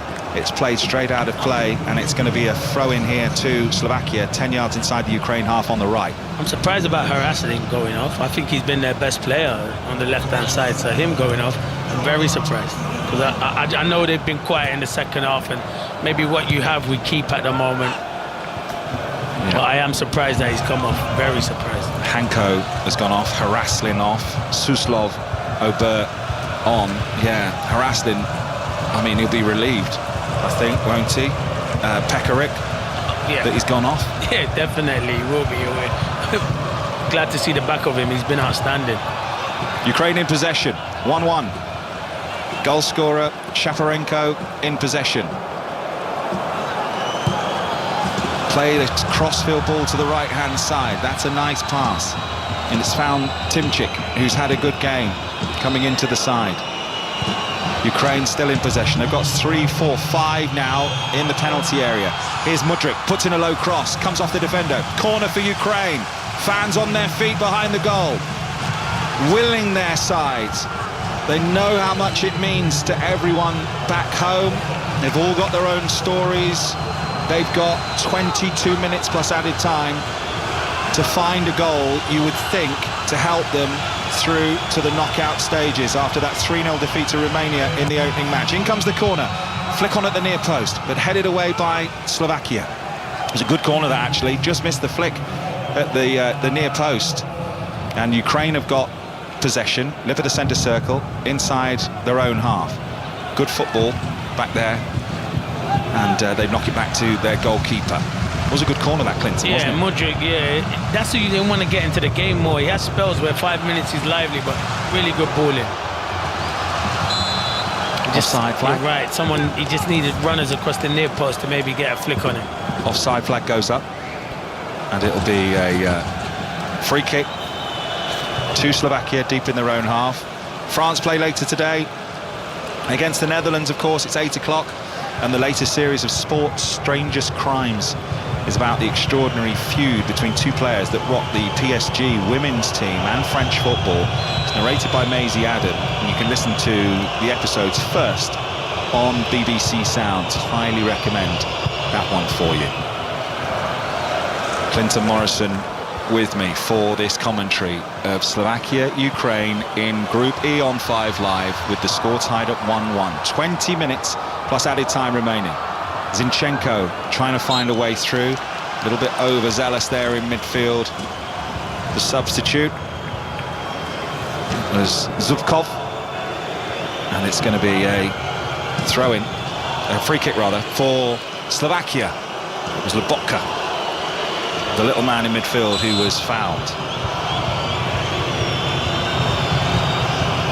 Taking the free kick short. Slovakia in possession, all in blue. Left-hand side, they're in possession just before the halfway line. It's nice feet, good play, but Ukraine's press has been so much better in this second half, and they've won possession. And they go down the right now with Shaparenko, wins a throw-in for his side. on the right. They're just quicker into that press, aren't they, Clinton? They are, and this second half, whatever Rebrov said to them, they've been on the front foot, they've been dominating possession. I'm surprised the possession is 51 to Slovakia, because it feels like they've had much more Ukraine have. But yeah, they've been better in the second half. They're hoping to get this winner. Long high ball down the left-hand side, looking for the run of Zinchenko. Wins the header, but it's straight into the arms of Martin Dubravka in his short sleeves, all in black with his white gloves, who rolls it out. Slovakia will have possession back. You feel like there's another few really good chances to come in this game, and of course with Ukraine going forward, they might well leave the odd hole in behind as well for Slovakia to exploit, who have been pretty clinical so far in this tournament. And they don't concede many. Scored 17 in qualifying, conceded 8, and they're in possession deep in their own half, playing the ball out from the back at the moment. We've got more live football, of course, on 5 Live for you. Poland, Austria, the build-up to that, and half-time of Poland, Austria with Mark Chapman on the way, and Ali Bruce-Ball with Conor Cody. Looking forward to that. And then tonight, Netherlands versus France. Clinton Morrison's just been in his man cave when he's not been with us on 5 Live, watching every single moment of 3 games a day. I'll be doing that today. I'll miss the second one. I listen to the radio on my way home, but once I get there today, yeah, no one don't distract me between 8 and 10, because I'll be watching the game. Free kick for Ukraine, deep in their own half on the right-hand side, by the right-hand touchline. Just you in the man cave, or anyone in there with you? No, just me. The kids sometimes, like, they're not kids, they're 17 and 18 sometimes when they come in, but I say, if you're going to talk, then I'm not letting you in there. Watch the game. No talking rule. No talking, let's just enjoy the football. It's a good job we haven't got that role for this, else it'd be pretty lonely for me. Yeah, of course. Ukraine have got it deep in their own half. 17 minutes plus added time. 1-1 in Dusseldorf. They're in possession on the right-hand side. That's a lovely little slide rule pass. And here's Timchik, got a chance to cross, right-footed, but it's intercepted by Slovakia, who clear away. And that's a lovely little turn on midway inside his own half there. What a brilliant turn that was from Suslov, the substitute. And now they switch the play to the right-hand side, and they're surging forward through Pekarik. Pekarik up to the edge of the penalty area. He's going to fire one left-footed. That was a tired-looking shot with his swinger. It's blocked by Ukraine. Slovakia have the ball back, trying to find a way into the penalty area. Zinchenko's been excellent in the second half. He brings the ball out of defence. Mudryk, has managed to find his target. And now here goes Ukraine, surging through the middle. They've got help here with Mudryk. Mudryk's been forced wide left-footed, puts in a shot and hits the post. Low down to Dubravka's right. I think he had it covered, but he's just let it hit the post, Dubravka, and Slovakia have got possession back. Yaremchuk, it is one of the worst passes you'll see in football. I don't know why he's bobbled it or overhit it to Mudryk, and now Mudryk's gone down, probably feeling something in his ankle or his calf. You don't need him being injured, but Yaremchuk's got to do better than that. Yeah, Mudryk's feeling his calf, so hopefully it's not too bad. He has to give him a better ball. And Skriniar, it's good defending from Skriniar. He wants him to go. If he wants you to go there, delay the pass and go for goal yourself and use Mudryk as the dummy runner to go there. But it's a poor pass, really poor. Yaremchuk, the substitute, just over hits it. Mudryk fires that left foot shot, and yeah, Dubravka's just let it hit the post. He knows he's got his near post covered, so just lets it hit the post rather than concede the corner. It's actually a really good decision in the end. I mean, obviously it could have gone anywhere, but I think he knew it was going to hit the outside of his post, the way where he was in the goal. Yeah, he did. Yaremchuk, he's got to do better though, John. That's the most frustrating thing, Yaremchuk. It's decision making, and that's what I said earlier on. When to pick that right pass, and he just overhit the pass. I think it might just have hit. Just watch another replay. Dubravka's right knee. Yeah, hit his knee. Yeah. You've said that. Yeah, hit his knee. Yaremchuk at Valencia last season on loan from Club Bruges. 14 goals for his country. As Mudryk is okay with that calf that Clinton mentioned a few moments ago. He mops his brow with his left forearm, and Ukraine are in possession deep in their own half. 15 minutes plus added time remaining. Slovakia 1, Ukraine 1 on BBC Sounds and on your smart speaker. Your home of the Euros and the 2024 general election, as Ukraine bring the ball forward towards halfway and over halfway. And now with Shaparenko running forward down the right-hand side into the feet of Yaramchuk. Now on the right-hand side, they've got it with Zubkov trying to find a way in. Good play, nice 1-2. Zubkov is still there, trying to find a ball into the box. Goes back to Shaparenko, still in possession now in the centre of the pitch with Brazko. Good left foot strike, but it's blocked. Will it find its way to Sublov? It will, and the challenge goes in by a Slovakian player, but he goes to ground looking like he's been fouled there by Shaparenko, but the referee said play on. It was Suslov who went down, but now Michael Oliver stops the game. Yeah, but he doesn't need to stop it, because Suslov thought he was going to get the foul and decided to get up, then all of a sudden went back down because he knew he weren't getting a foul. I don't like that. I know referees are told to stop it, but for me, you just got to continue it, because that basically is trying to be clever there. Yeah, still down, and holding is he's holding pretty much everywhere, every part of each leg.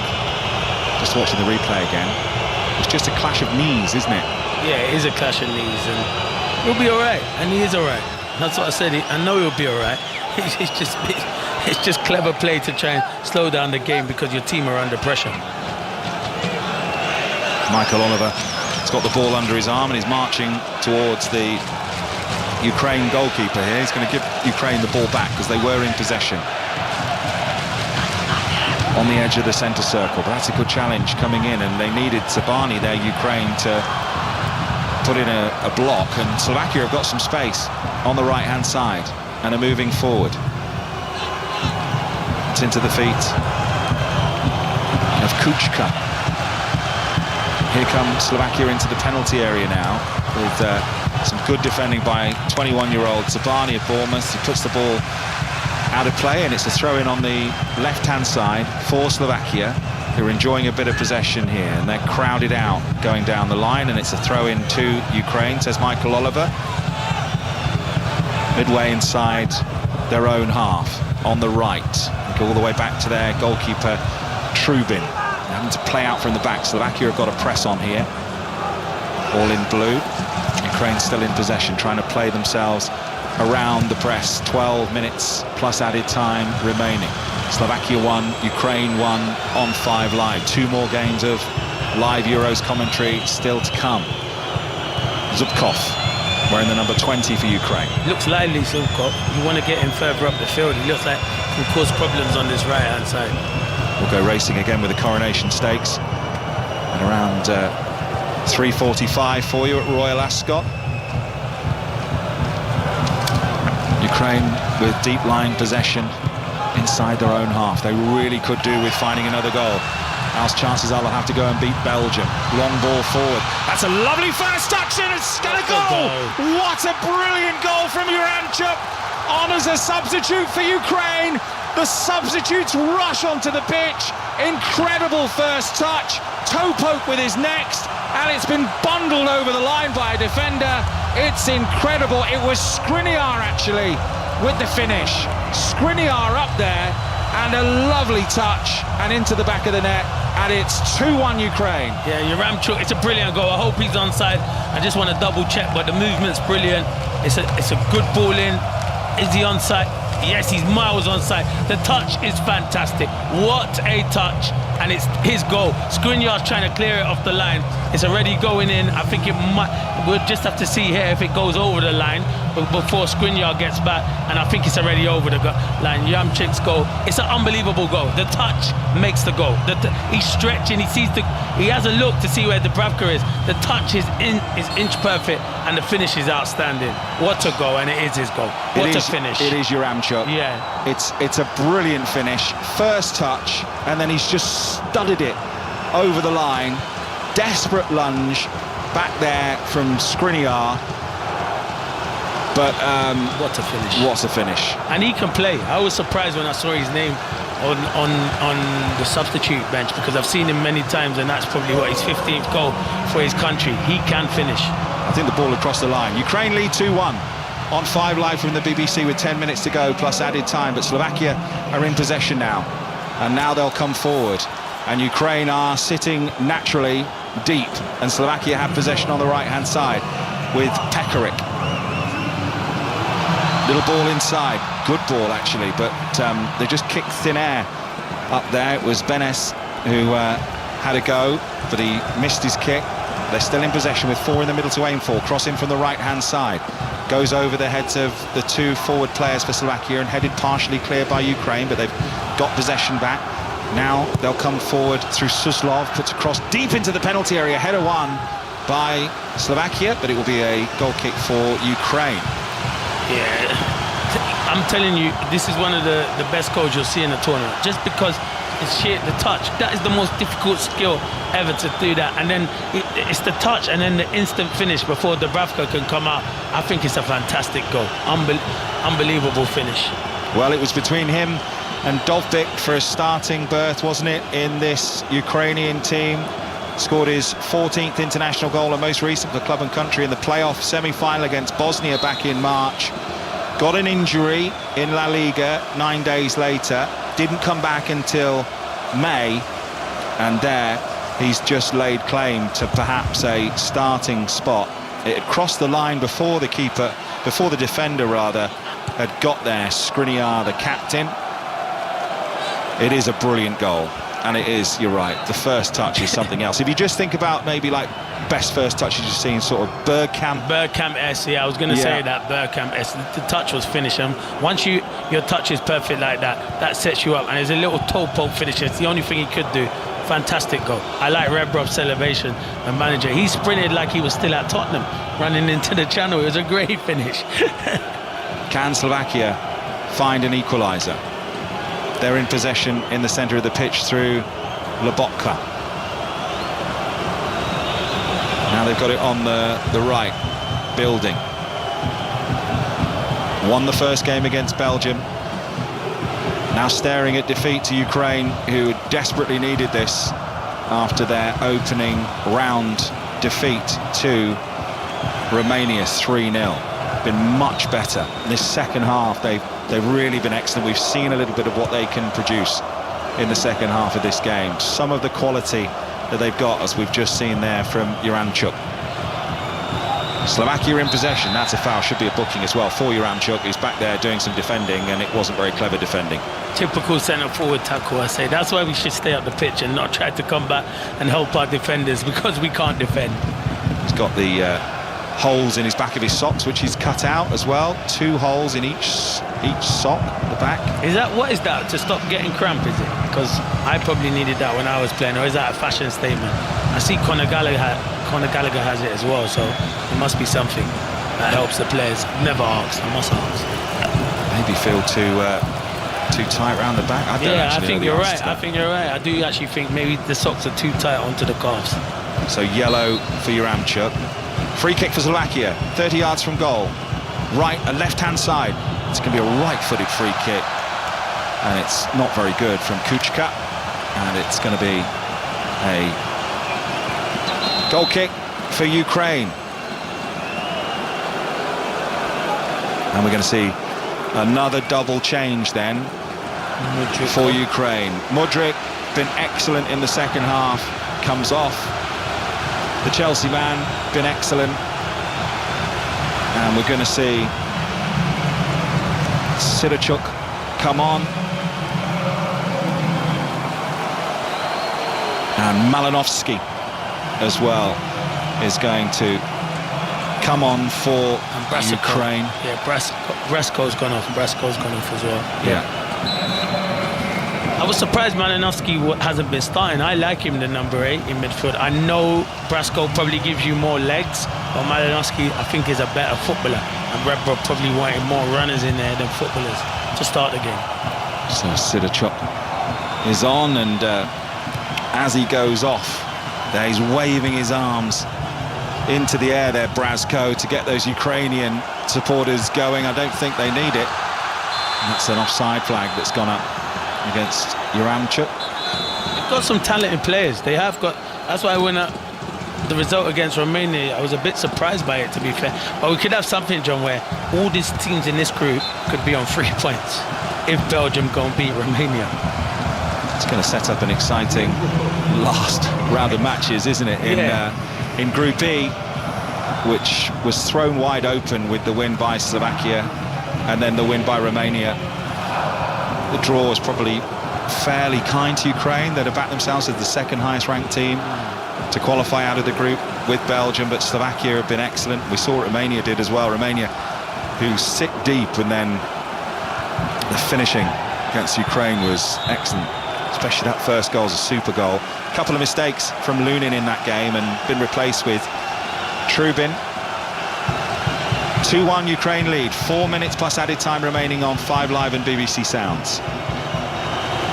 Can Slovakia find something here? They've won a free kick on the left-hand side. It's a good position to cross from. In it comes left-footed. Plenty of players in the penalty area. Trubin gets a good glove on it, punches it away, and it's going to be a throw-in on the far side, which Sublov will go across to take. Slovakia in possession. Ukraine working hard without the ball now. That's why they've brought on the fresh legs, I would have thought, as they've been forced back here, Slovakia, with the Botka deep inside their own half. Slovakia have it on the left-hand side, moving forward. Good little slide rule pass coming in. And a boot snuck out with his right foot, but can't direct it goalwards, and it's going to be a goal kick for Ukraine. You know what I've seen in a lot of these games? You know, when you take the lead, instantly teams just sit back instead of trying to go and get that 2-goal lead, 2-goal cushion. Teams, I just think sometimes it's a mentality thing. Everyone does it. Literally, nearly every team I've watched take the lead, sit back, and that invites a bit of pressure. Some great pictures of Andrei Shevchenko celebrating in the stands after that Ukraine goal that put them 2-1 in the lead. Of course, as Clinton says, legend, all-time leading goal scorer as well. Yarmolenko's only 2 behind him actually, and still playing at 34, and started this game as Slovakia in possession, trying to find an equaliser with 2 minutes plus added time remaining. They've got the ball in the middle of the pitch, coming forward, and Ukraine win the throw, and that's been celebrated by Timchik like it's a goal. They're underway in the Coronation Stakes and will be with John Hunt very shortly at Royal Ascot as the ball's played down the line from Ukraine, and that's overhit, and Slovakia will have possession. 2 more games still to come, just a reminder. In Group D at 5, Poland, Austria, and then we've got Netherlands, France, which should be great, with Vicky Sparks and Dion Dublin at 8. As Slovakia come forward down the left-hand side, low cross, they're going to win a corner. Let's get to the Coronation Stakes, then closing stages with John Hunt. Turning for home, 3 furlongs of the 1 mile left to run here. Opera Singers come alongside Skelet to vie for the lead.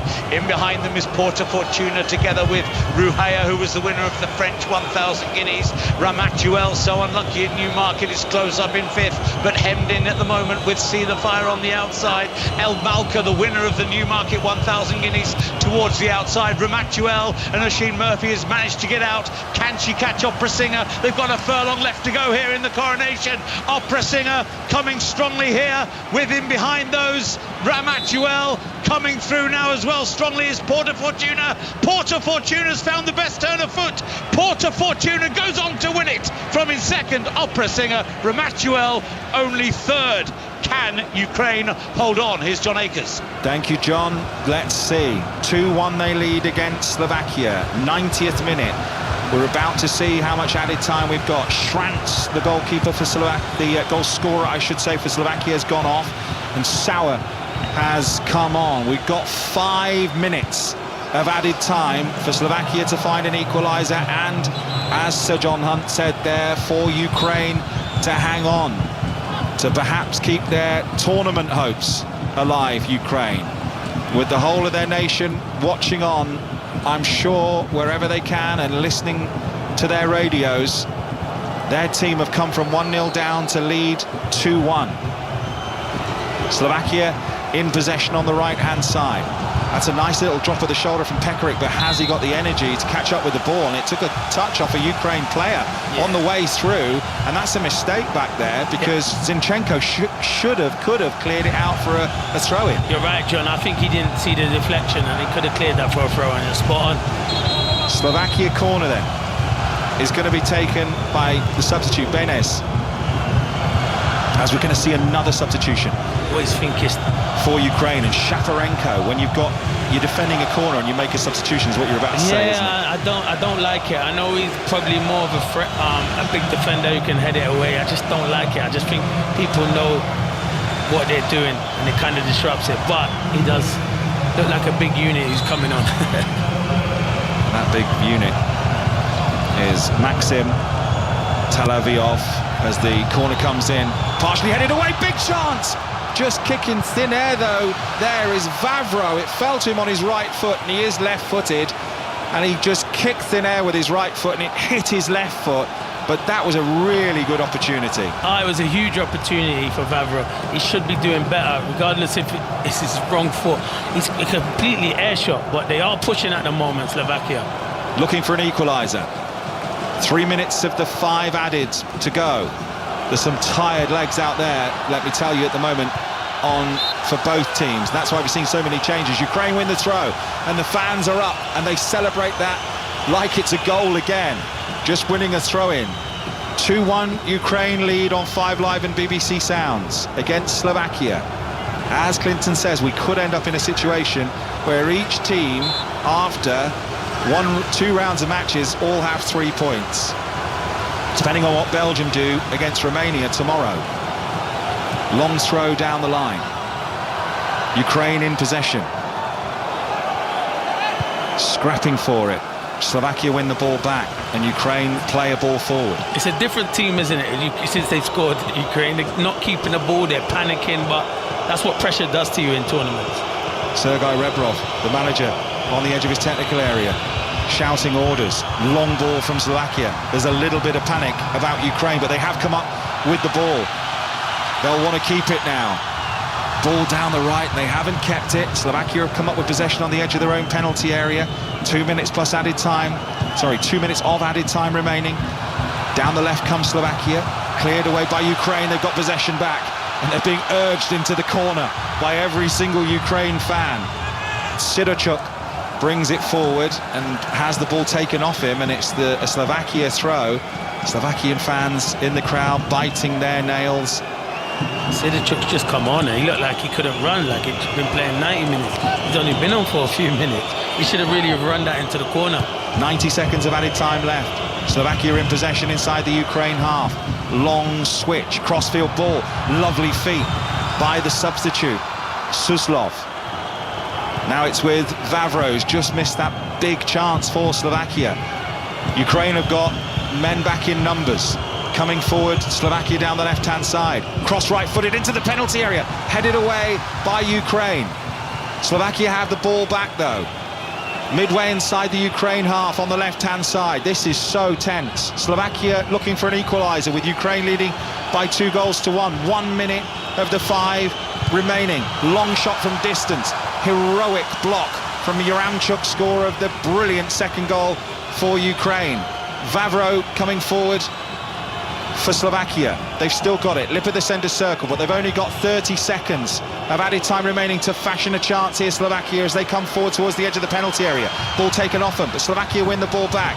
Centre field, 30 yards out, ball played to the right-hand side. Suslov's got a chance maybe to get a cross in. This will be the last chance of the game, you would think. Did that come off a defender? It didn't. And Ukraine have the goal kick, and their players punch the air. They think they've won it. They think that's it. Yeah, it could be it, to be fair. I did the Croatia-Albania game, and I thought it was it, and then Albania scored with the last kick of the game. But I think once the keeper kicks it true in, I think Michael Oliver will blow the whistle, and it'll be a fantastic result for Ukraine.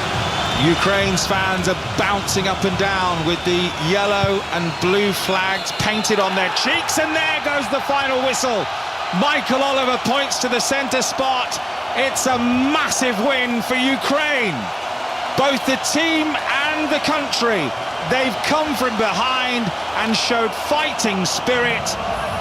1-0 down at half-time. They look like they could be heading out of the tournament, but a brilliant goal from the substitute Yuramchuk, and a second goal after 9 months out injured for the country from Shaparenko has seen them win by 2 goals to 1. Clinton Morrison. Yeah, it's brilliant for the country, everything that they've been through, and these players as well, and the fans. So it's brilliant that they can celebrate this win. I think it's a fantastic performance, particularly the second half. I thought Slovakia were the better team in the first half, but credit Ukraine in that second half. Their big players that stepped up. I thought Zinchenko and Mudryk on that left-hand side caused loads of problems, so thoroughly deserved the 3 points. The celebrations are intense amongst the Ukrainian fans in the stands, and Slovakia's players have given everything. They look broken. Was it the right result? Yeah, I think it was the right result in that second half, as I thought Ukraine were the team that were pushing.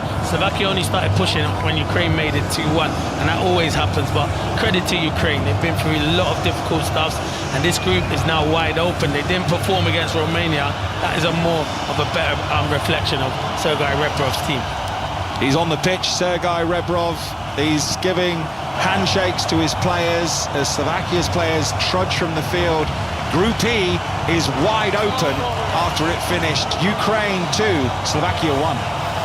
John Clinton, thank you very much. What a result for Ukraine. Absolutely remarkable. They'll be screaming Slava Ukraini back home. Glory to Ukraine. So important for their Euros hopes, but even more important for the nation with everything their people are dealing with at the minute. And I can see the Ukrainian players have just walked over to their fans and are getting the huge applause that they richly deserve. So, Group E, Romania, top, played 1-1, 3 points.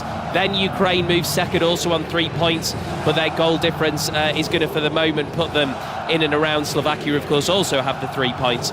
And then Belgium, the only pointless nation, but of course they've still got to play their second game, which will be against Romania. So we've got other games to bring you tonight as well. There's a massive one at 8 o'clock, Netherlands versus France.